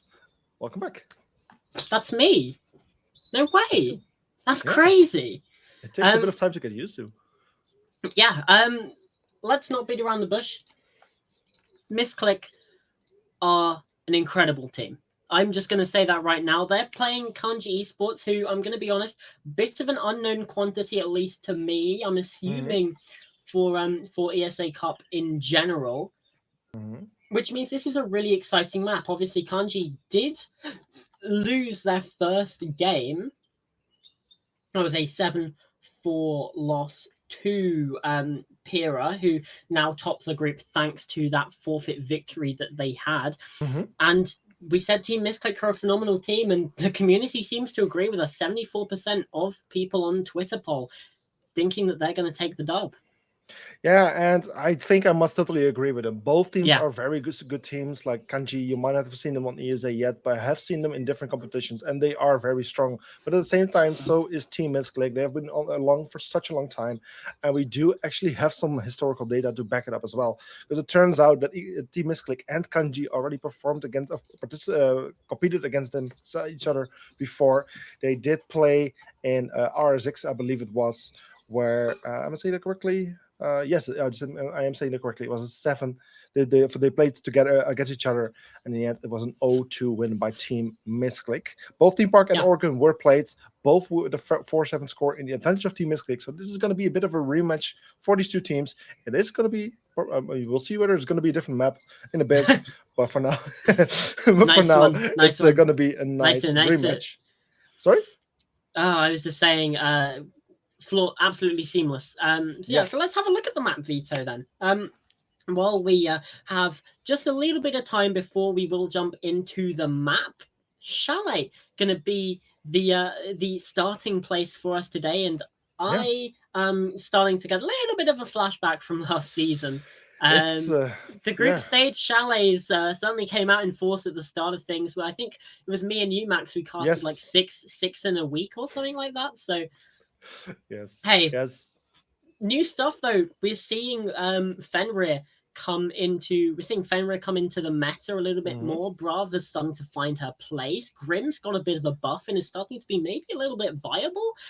Basement's also starting to be seen a lot more as well. A lot of stuff shifting around when it comes to the meta here on Chalet. A lot of exciting stuff, and Misclick are going to be starting out on the attacking side for that. Yeah, indeed. And as long as the teams are ready, I believe we can just start with this match right now. I mean, we both of us are ready, so let's just jump into this game right now, so we can see how things will go between these two teams. Chalet, the rematch between these two teams. Let's go. Let's just see. As the map is loading in, we're getting to see the beautiful chalet map here, as you like to say in the French Alps. Always pasta with That's the beautiful facts. lore of the maps here. But as the map is just quickly loading in, we'll soon see the operator bans and see which operators cannot be played for the duration of this entire map or match. Yeah, there's a lot of options here. You know, we could see a Knock, could see a Flores, very strong on this map in particular, but there's a lot of other options. You know, we saw an Ossa ban in the last time. It could even be maybe the Montaigne Fuse. A lot of stuff going to come through, and indeed, Flores will be the first one out. Looking at the defense, you're looking at either Azami or Solis or Valkyrie, probably two of those three. Other strong operators, Kaid, Mira. That's about all there is to say. Like, you will usually see one of Solis, Azami, Valkyrie banned out just because of how strong they are.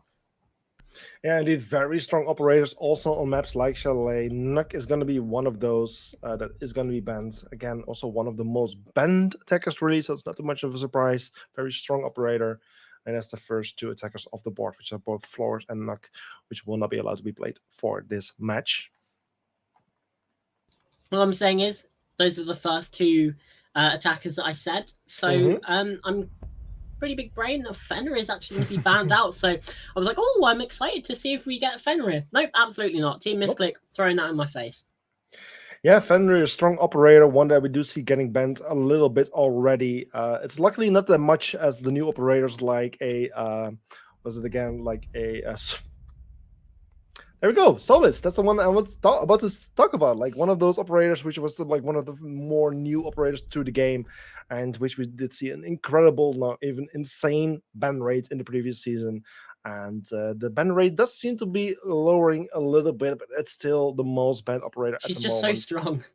She's just so strong indeed. And as long as teams continue to ban her, I don't think teams will easily get used to her either way. So I think it's a trend that we will see to continue quite a bit for now.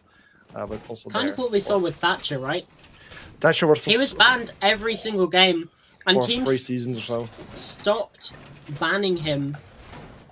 Teams just didn't scrim with Thatcher because they expected Thatcher to be banned every game. Yeah. So teams stopped banning Thatcher because, obviously, you know, it still happened a bunch, but you would get games where teams wouldn't ban Thatcher because they would anticipate the other team doesn't know how to play with Thatcher. We also don't know how to play with Thatcher. There's no point taking him off the board.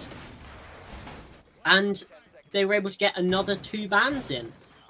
Yeah, indeed. We could be seeing that with Solis, but I feel like everyone kind of knows how to play with Solis because she doesn't necessarily get banned a lot in ranked. And, well, a lot of these players, they're going to be playing ranked quite a fair amount.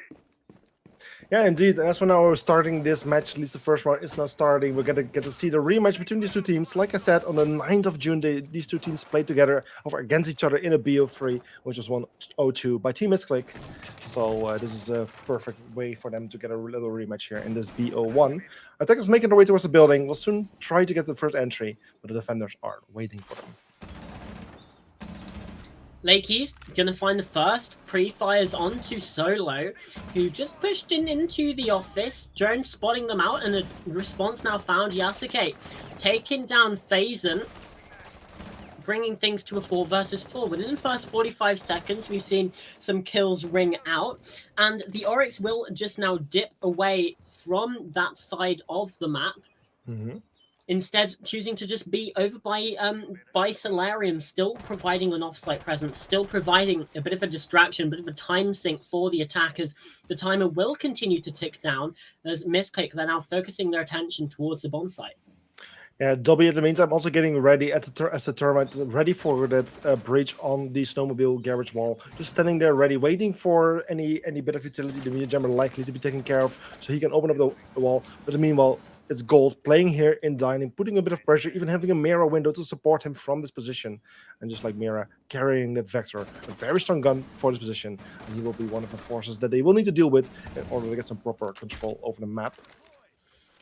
Finding some solace behind the kitchen table, firing out shots towards this blue hallway as well. And that's another minute now gone, fallen by the wayside as the attackers just gearing themselves up to try and find this final execute. However, this vertical pressure still providing such a big time sync, such a big distraction, and it's such a big risk as well to try and go for these kills. Yasuke finding Lakey's, finally taking that Oryx Roma down, but Gold finds the instant trade. Next to 3 versus 3, now dips back to the bomb site. Sufficient time wasted, sufficient picks gained. Sufficient control denied, at least for now, and it means that Misclick have to try and go for the reclear here. A C4 onto Dob as well. That's your diffuser down, picked up immediately by Konski, who is going to be able to now get into this position, dropping into the storage connector, but there's no plant opportunity here. Has to try and get to the bomb site at least once. Impact grenades coming through as Eternals trying to get something going. Doesn't matter as Juts finds a final 2 kills here on the mirror, swinging round. That's a successful first round. Kanji playing very, very well. Yeah, lovely first round coming there for Kanji, something they, of course, can really use as this is a rematch between the two teams. A bit of additional fun fact about these two teams is that Kanji was eliminated in a different league as well by Team Disco Pogo, after which Team Misclick then managed to beat Disco Pogo. So again, that's one more thing to kind of back up that prediction, which was going so much in the favor of Team Misclick. But Kanji, they're clearly ready for this rematch. They have been preparing. They want this rematch to go in their favor, to show that they can beat Team Misclick, and that they're also one of the better teams as well. And this is their moment to shine. Starting out with the 0-1 is certainly going to be favorable for them. Yeah, you get that first round out of the way. You maybe clear away some of the nerves that you had. You've got that confidence now in the bank that you can win a round against Misclick. Obviously, they've had little success before against this team. And this is kind of that refresher, that feeling of, okay, we've got this. We know how to play this map. We know how to play against this team, and they've at least got one round on the board. And there's a saying I often like to say, the most difficult rounds to win are the first and the last. And well, they've certainly got that first one on the board. It's now keeping that momentum going. I love the use of the observation blockers here. Just a completely unrelated point. New gadget, very, very fun. Yeah, of course, Fenrir is being banned, so unfortunately we're not getting to see him being played, but at least one addition of the season release is the blocker that is being picked. As caster, we don't get to see too much, as it's a thing we won't see that much, only through the perspective of drones. I mean, mostly view the perspective of the third eye view or the operator himself, but still it's a very useful bit of utility. Solo is one of those attackers who's already inside of the building, found himself on the trophy stairs towards mezzanine, and from there will soon try to be doing a bit of damage. Did get damaged himself as well, but in the process he's still getting further control. Alia Meister as well, in a very tricky position here, was in suicide, forced out by the fire bolts from the Capitale, drops back to the bomb site. I wasn't say completely unscathed, but absolutely not, on about 10 HP. But still live, still a gun that can be fired towards the attacking pressure from the attacking push of Team Misclick. So that's good, because, you know, Siege is one hit to kill. If you hit the headshot, someone's immediately gone. Yeah, something we can say. Yeah, health. Even if you're on like 5 HP, if you're able to get the kill, which Alio does get, and I believe that may have been on the Frost mat as more kills come through. Yasuke traded out by the side of Lakey's, as Gold also fell for the side of Kanji. It's a 4 versus 3. It's Kanji in a good position here yet again. This defense certainly doing very well here as Jits finds another. Yeah, it's a 2 versus 4 situation, which is going to be very difficult. There's still 1 minute to work with for the attacking team, but need to be very careful because, of course, there's double the amount of people alive on the defending side. So they need to work on that. Luckily, the Frost is very low HP. 1 bullet will easily take her out, but still, even if they manage to find her, it will still be a 1 versus 3. Damage done there on the Wamai, who was playing downstairs, but in the end, it's the Lion dropping heads, getting taken out, by Yuts, leaving Solo all alone in the solo play right here, as he just finds Yuts, takes him out. It's still 1 versus 3. It's a very ironic position indeed, but when 1 versus 3 and only 30 seconds remaining, it's going to be very difficult for Solo. Impact grenades coming through, try to find the pick, takes him down a little bit further. Late Keys shuts it down from those blue stairs, and that's a 2-0 lead for Kanji. Very, very strong start to Chalet here. Obviously, defending, that's pretty good, to say the least. Yes. And, I mean, I'm going to say it. I very much like what I'm seeing from Kanji.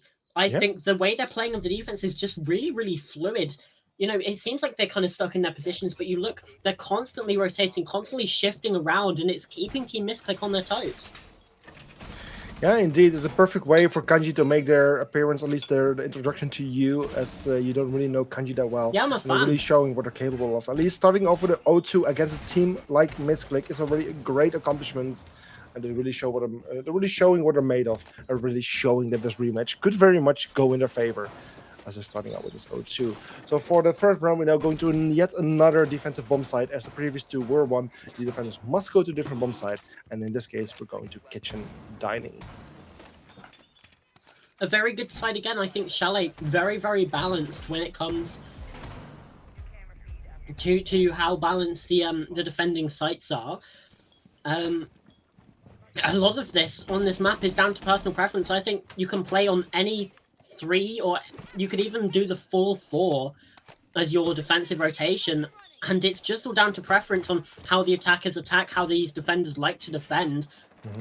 Very strong sites all across the map, and this one no exception. You have that vertical control that you can get on the top floor, which is usually one of the weaker ones, but because you have that extra transition that you need to make towards that kitchen site downstairs, just bolsters this site so massively, and it makes it it makes it good to defend, basically.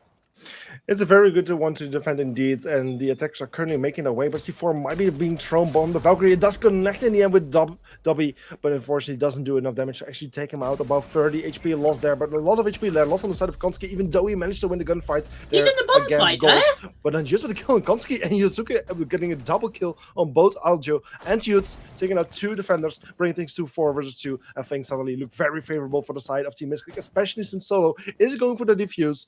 Fazon and Like will find themselves in a very difficult position where they need to clutch out with the diffuser ticking down, and especially as Fazon loses his life. It's all coming down to the frost, and it's 4 versus 1. Finds 1, finds almost 2, finds 2 actually, but the nade from Solo takes him out, wins the round. Team Misclick winning their points, putting the score on 1-2.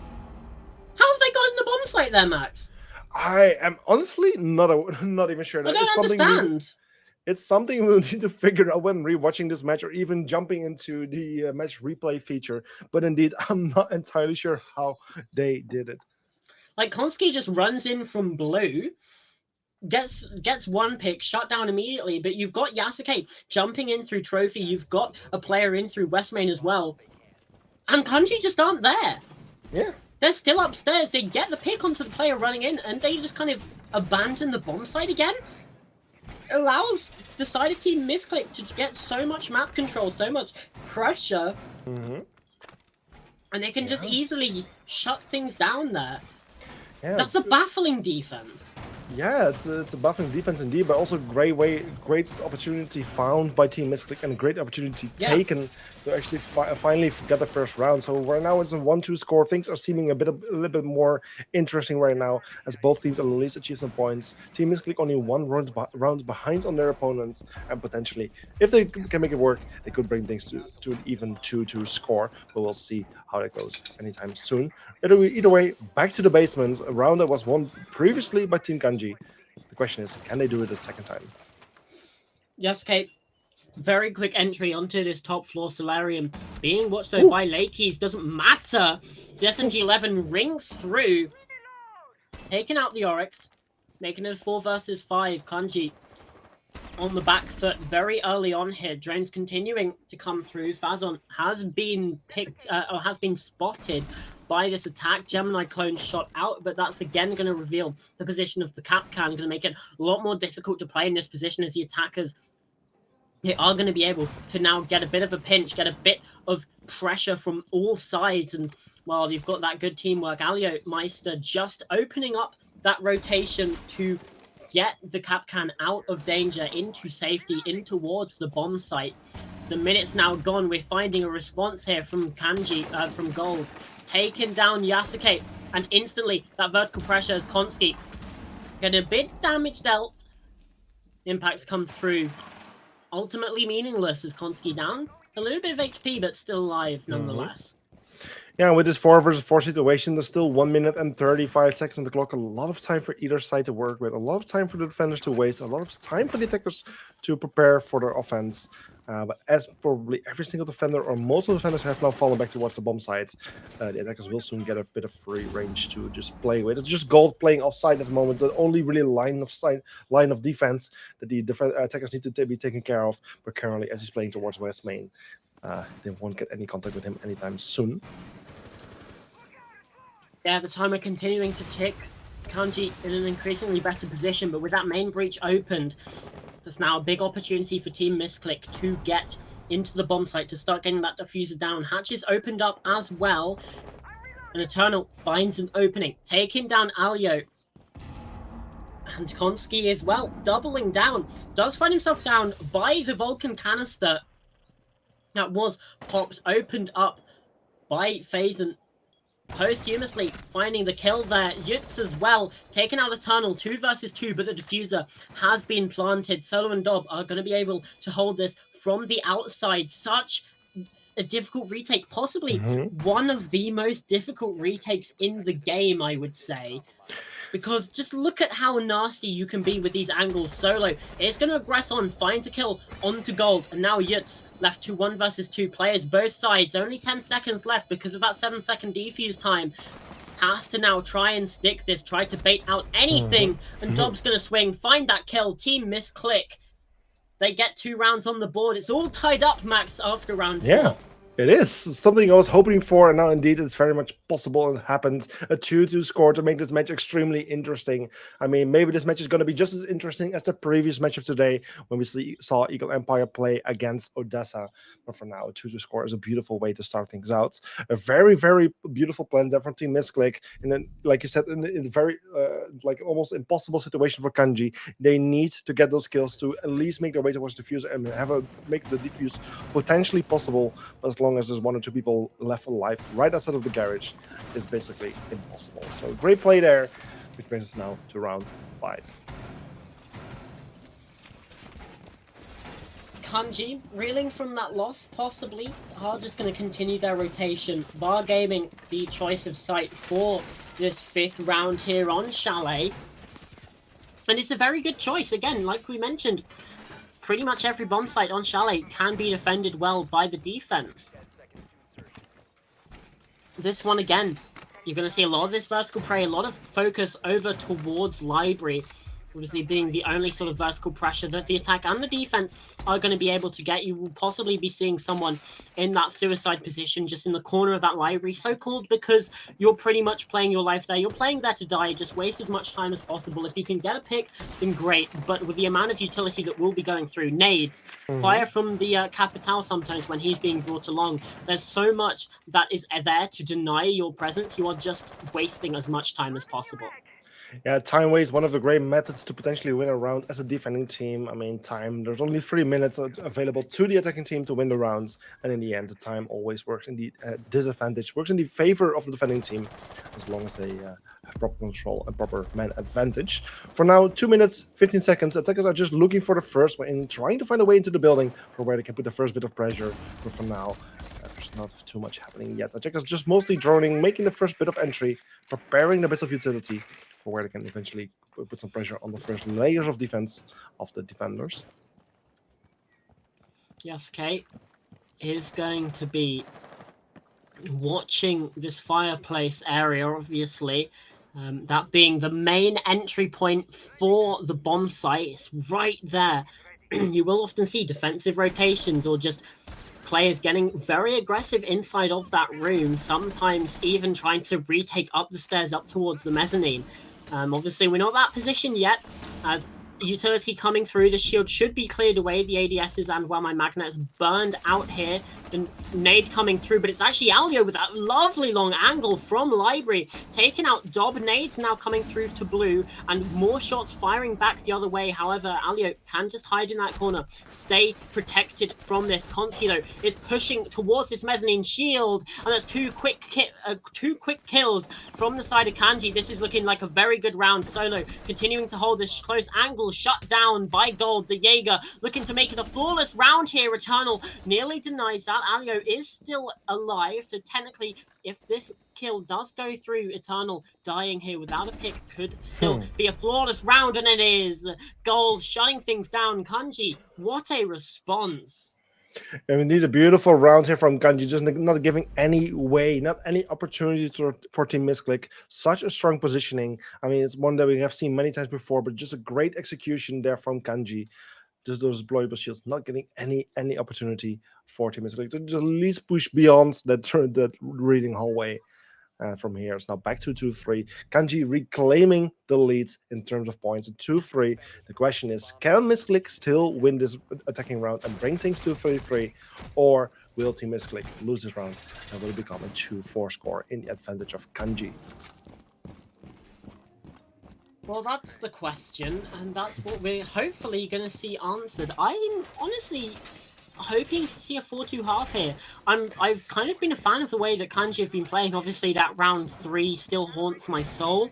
And wisely, Kanji not going to opt to go back to the kitchen bomb site. Just a little bit too risky for their liking. Instead, basement going to be reattempted here yet again, and it honestly is a pretty good indicator of what went wrong in that last round. The breach got opened and they were able to find the entry into the bomb site. If they don't, even if there's one pick coming through from the defense on the entry into the site and it's not a 4 versus 2, Kanji probably win that round.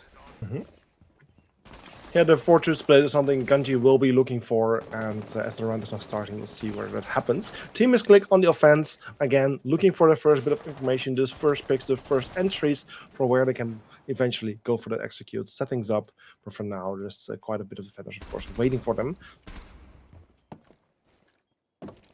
And they will be waiting, they will be trying to find these picks, trying to get the opening kill, and ultimately trying to win the round, and even the game. That's obviously the end goal here. You've got to take it one round at a time. Phazon being bailed out here again by Alio. And this teamwork on point from Kanji. They are just being allowed to dip away, get themselves through these rotations as Gold nearly finds a kill onto Kanji. Now this vertical gonna be coming through. It's going to make it a lot more difficult for Gold to play up by this mirror window, to play in this position. However, he does not care about any of that vertical pressure. Taking down Konski immediately, and there's an impact kill onto Yasuke as well, taken down by those impact grenades from the Goyo of Gold. However, Yasuke will be able to be picked back up by Solo. And indeed now does. 4 versus 5, but still so low. Eternal's also on very low HP thanks to that engagement with Gold earlier as he hops over the mezzanine. Which means heading into the final 75 seconds of this round, Eternal does find that pick, and that's what we're saying. As long as you have HP, you're still able to find those kills, especially with Yutz being completely unaware. Gold, though, is trying to find something. Unfortunate mishap on the bomb site. Alio, the team kill onto Lakey's. Man count brought back, though. Gold continuing to be stalwart in this mid-floor defense. 50 seconds left in the round. It's a 3 versus 3. More pressure coming through onto Gold in the dining room, but Job rotates away. Yeah, Gold in this extremely strong position for where he can easily get kills. Talking about kills, he gets a kill. Yasuke finds a second one on top. That's a quad kill for Gold, after which is being taken out by Solo. Solo, once again, in this solo position, needing to find 2 more players. He has 30 seconds to make it work. Has breaching charges to open up the hatch to create a bit of distraction, but he can't find any players. He doesn't know where his enemy is located, and Phazon, in the end, shoots right through those containers, takes out the final player, and wins this round for the defensive side of Kanji, and putting the score on 2-4. That's what it was. It's that 4-2 half that we've been looking for. Yeah, with this 2-4 score, we're now heading into the roll swap where it's now Kanji. up to Team Misclick to go for the defense and Team Kanji to go for the offense. And one thing I want to talk about for the previous round that we have seen, now Team Misclick was still playing as the attacking team. 2 times there was like a member of Kanji playing inside of dining with a mirror window towards the fireplace area, and for 2 times a member of Team Misclick just blindly drops into the fireplace to rotate himself somewhere, whether it's towards the bar or towards outside. But 2 times they just decide to drop there, and I just cannot understand how they can do that as long as they know there's a players playing right behind that mirror window. Yeah, Gold was able to stay there, and I think he played in that position quite a few rounds. Yeah, as I was saying, I think maybe my Discord crashed because I believe the stream could still hear me, so maybe a little bit of mixed audio there, but yeah, that's fine. We move on from that. Yeah, as I was saying, it's that 4-2 that we were looking for. Team Misclick now get a chance to call the shots, though. Being on their defense, obviously the attack does get to set a lot of the pace of the round, but the defense gets to present the puzzle that the attack have to try and deconstruct. And this looks like it's going to be a bit of a complex one. Defending here.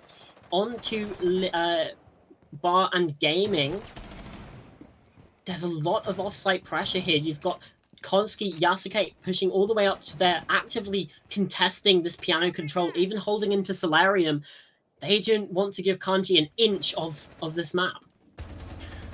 Indeed, this is the job of the defending team, to just keep the attackers outside as long as possible. The attackers are working their way towards the building. Logic calls are already coming out. I'm not sure whether this means there's any engagement happening anytime soon, or whether they just try to find some information and make the clear a little bit easier. It seems like it's the second option.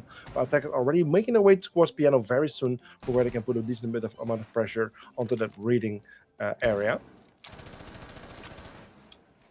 You still do have, though, Eternal, Yasuke watching that double door. You've got Konski on Suicide, Solo on Mezzanine as well, that can take those swings should they be necessary.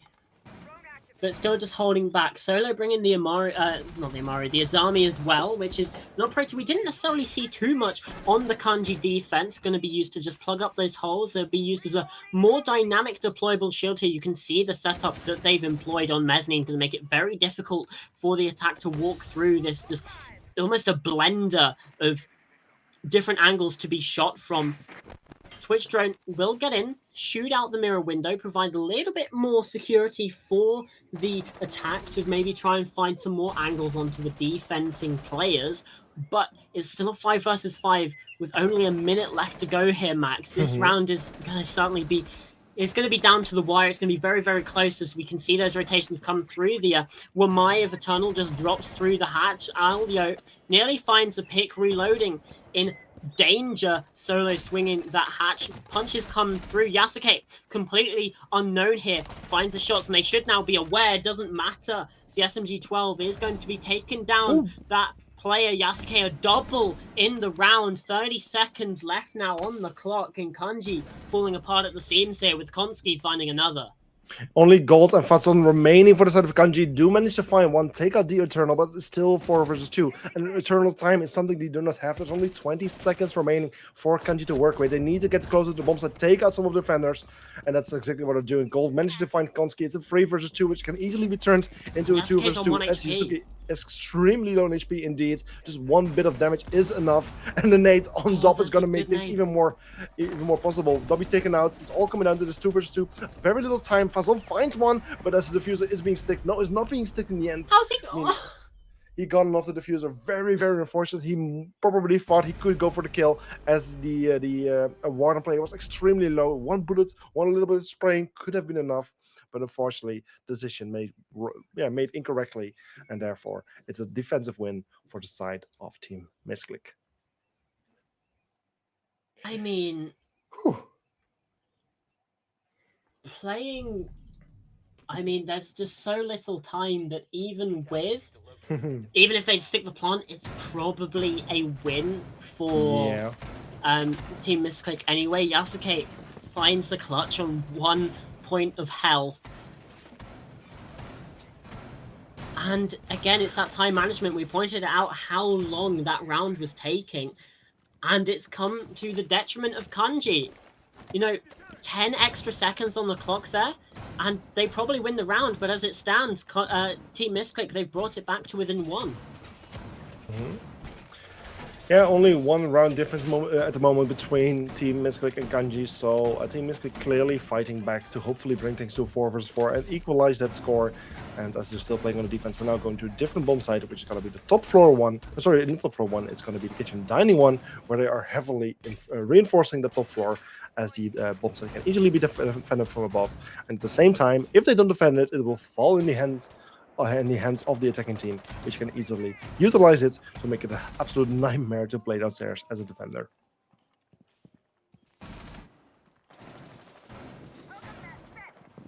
Yeah, absolutely. It's going to be a tricky situation. Obviously, we do have some interesting picks that kind of only work when you have this kitchen site. We've got the sense, we've got the glass. This very much screams to me that the type of push we're going to see here is open up that kitchen wall, get the sense maybe that little roller through either the drone hole that you're seeing Dob look at or the one just behind him, or just lob it through the breach. You have the glads for Overwatch. You can get the player into the site and going for the plant. However, there are a couple risks with that as well. Obviously, the defense, if your glads isn't watching closely, defense can rush through, catch everyone else completely off guard. C4s are going to be a surprise as well coming through that wall. And another thing is you have the Warden in play, who is currently on the vertical, which is also a weakness, but Warden will also be able to see through that sense wall.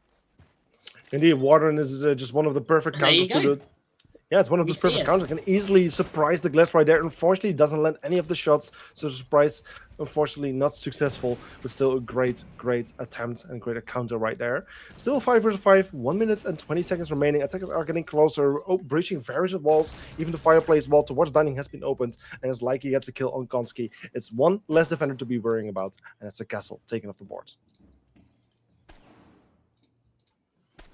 Indeed it is. So the minute left in the round. Vertical kind of in the control of Kanji. It's a little bit sketchy on that front, but you can see Alio already on that kitchen door, going to be sending in the rollers very shortly. But with the Toxic Babe canisters coming through from Dob, it's going to be very difficult. Warden now dead. It's now safe to go for this plant, but you can see just how well the glass is able to look through.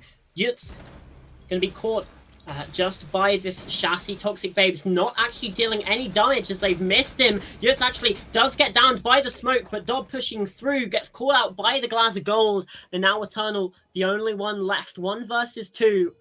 Then I don't know if they're watching for this rotate from the top floor. Actually, Alio is aware of it. Gold is also outside. This should be a round for Kanji. It should be their 5th on the board, save for some heroics from Eternal, but with only 10 seconds really because of that 7-second defuse, it's not looking likely. Just has to hop on the diffuser. Alio is going to be watching here. It's the Glaz as well. Eternal shut down by that DMR.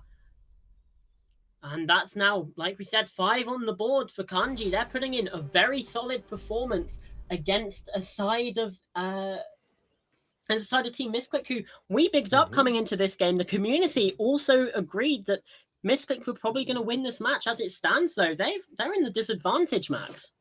They are indeed. I'm also quickly taking a look at the prediction here in Twitch as well, which is slightly different. It's 7 versus 9 in the favor of Kanji. Also, the amount of points being spent on Kanji is also favorable for them.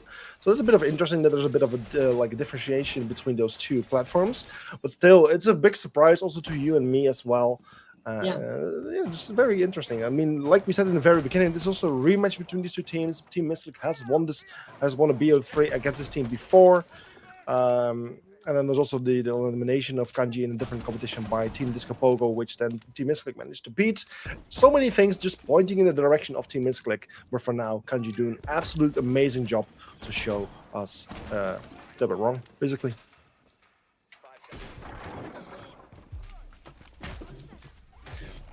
Yeah, again, previous round, beautiful one. Lovely to see the combination of the glass and the sense. And one you almost tend to forget, given how little the combination is brought forward and given how little sense is being picked even.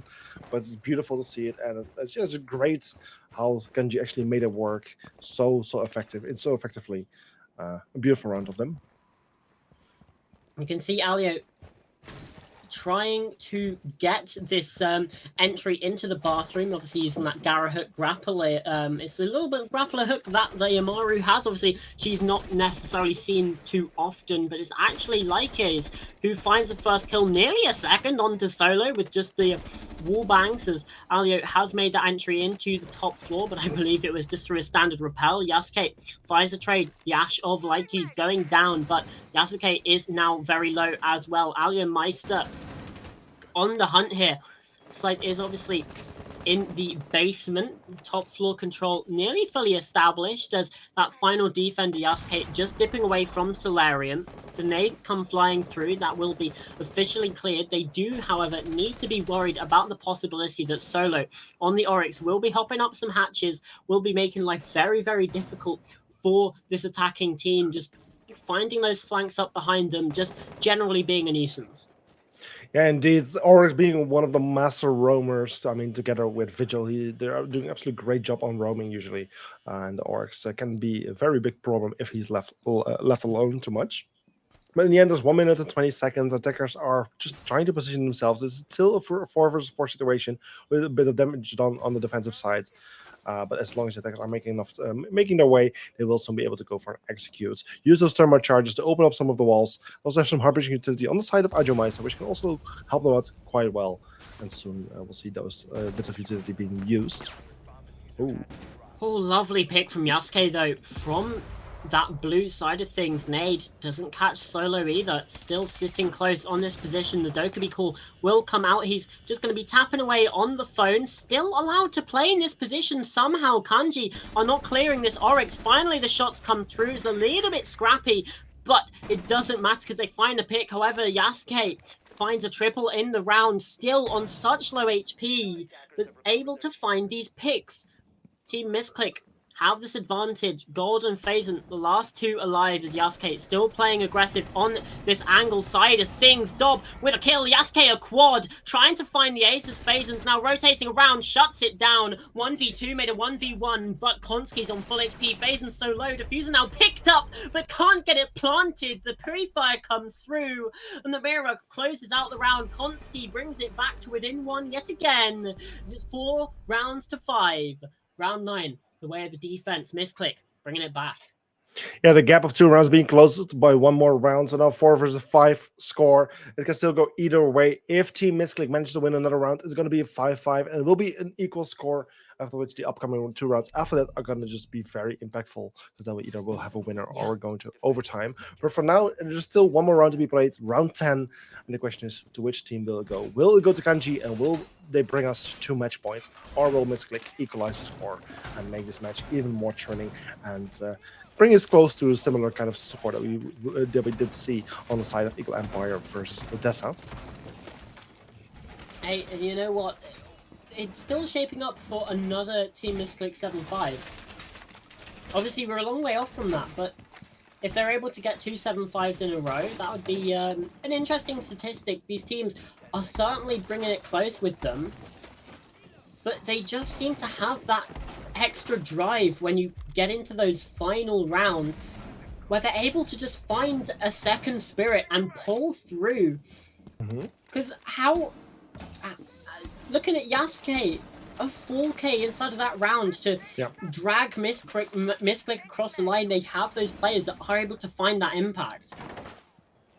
Yeah, indeed, Yasuke being one of those players who's having an absolute impact for the team. On the side of Kanji, things seem to be way more close to each other. Just Aljumais just staying a bit behind of his team, but also doing very well. But Phazon just adding 1 more kill to his kill count, taking out Yasuke, but at the same time Solo taking out Likey. It's 1 kill on each side. It's the Warden versus the Ash. I'm not sure to say which one is the worst one to lose, but either way, both will be very impactful for either team.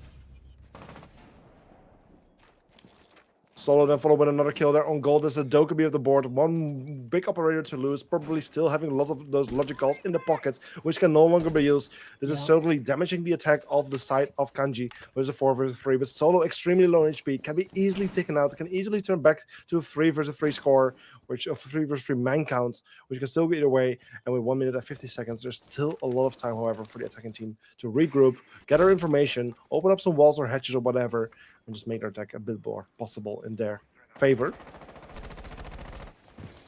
Prone angles coming through as well. Obviously, Solo's on such low HP, doesn't really want to risk his life too much, but still needs to try and find the aggression. Can't just let Kanji claim too much map control in this second half of the round, which means that even though they are playing slowly, we are seeing a lot of pressure towards the bomb site. Phazon doesn't quite want to push into the site just yet. Solo's obviously still on the mezzanine. Opportunities to rotate away. But they're just holding these angles. Yut's on that fireplace double as well. Not entirely sure of the whereabouts of Aliameister, but Kanji Arts coming through. Alio inside of Mud as well, converging onto the bomb site in these last 60 seconds. Phazon sneaking through.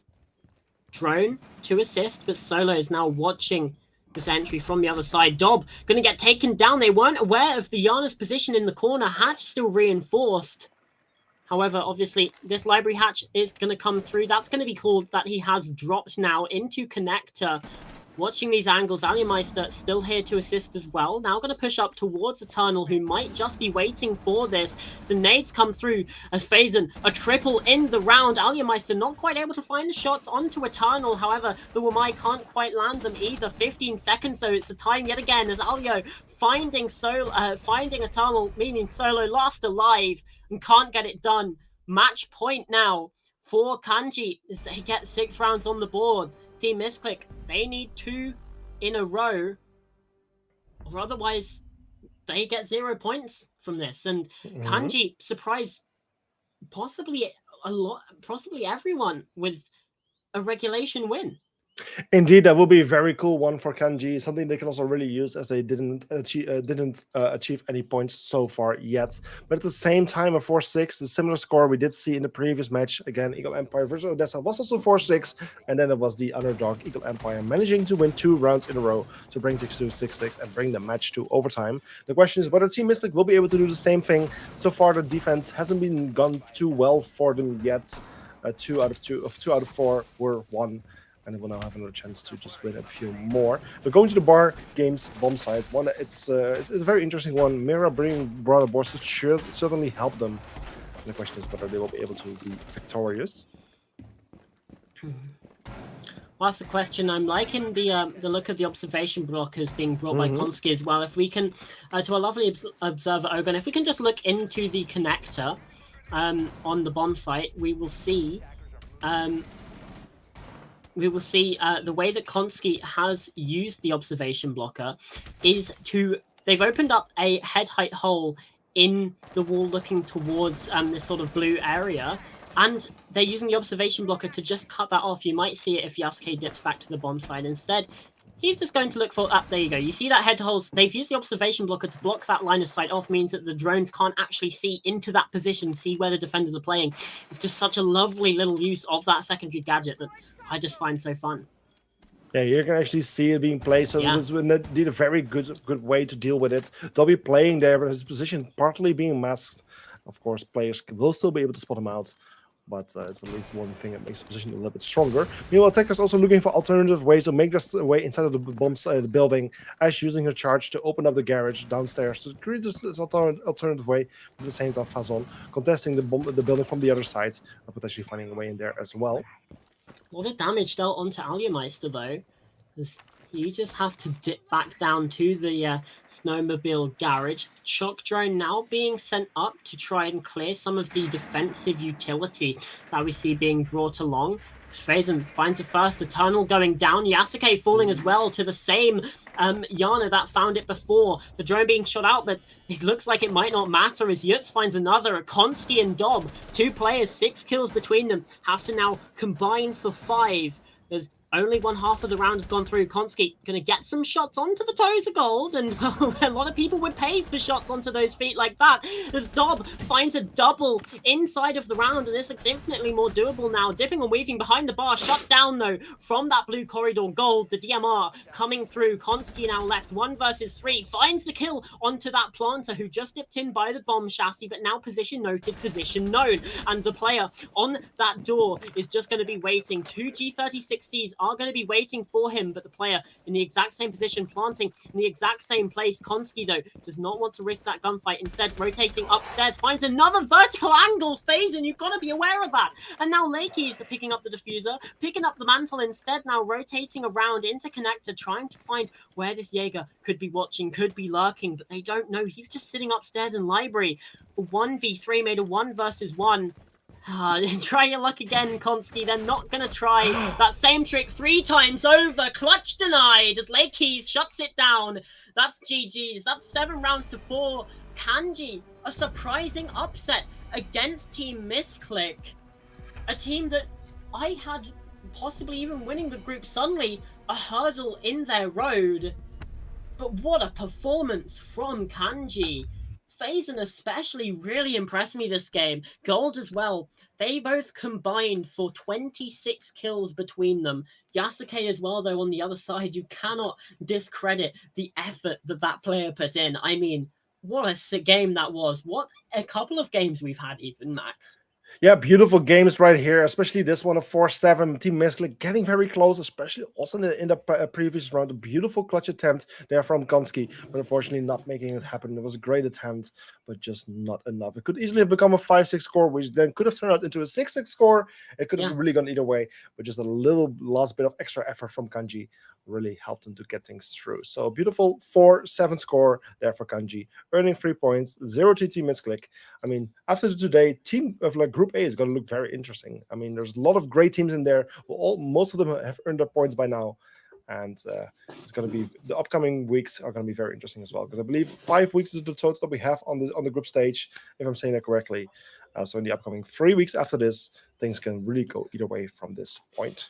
Yeah, Kanji move up into 3rd place with that victory. Misklik fall to 4th. Odessa, despite that overtime win, they fall to 5th because of the teams with more points above them. However, there's still going to be 3 more weeks to play here, as we've got so much more of this group stage to go. And it's not just that. Then you have the playoffs. Then you have the finals. So much more ESA Cup action coming for you. However, unfortunately, none more for tonight. That is going to be all that we have for this stream. I've been Pasta. I've been joined by Bozamax, who's been casting and also producing. Running it behind the scenes, we've had Ogon as well, our wonderful observer for today. But without further ado, the only people I have left to thank is you, the chat, for coming here, for watching the games, for supporting your team in the Twitch chat. So, thank you all very, very much for watching. We'll see you on Wednesday for some Group B action. ESA Cup Season 6 is just heating up. Bye-bye, everyone. Have a good evening.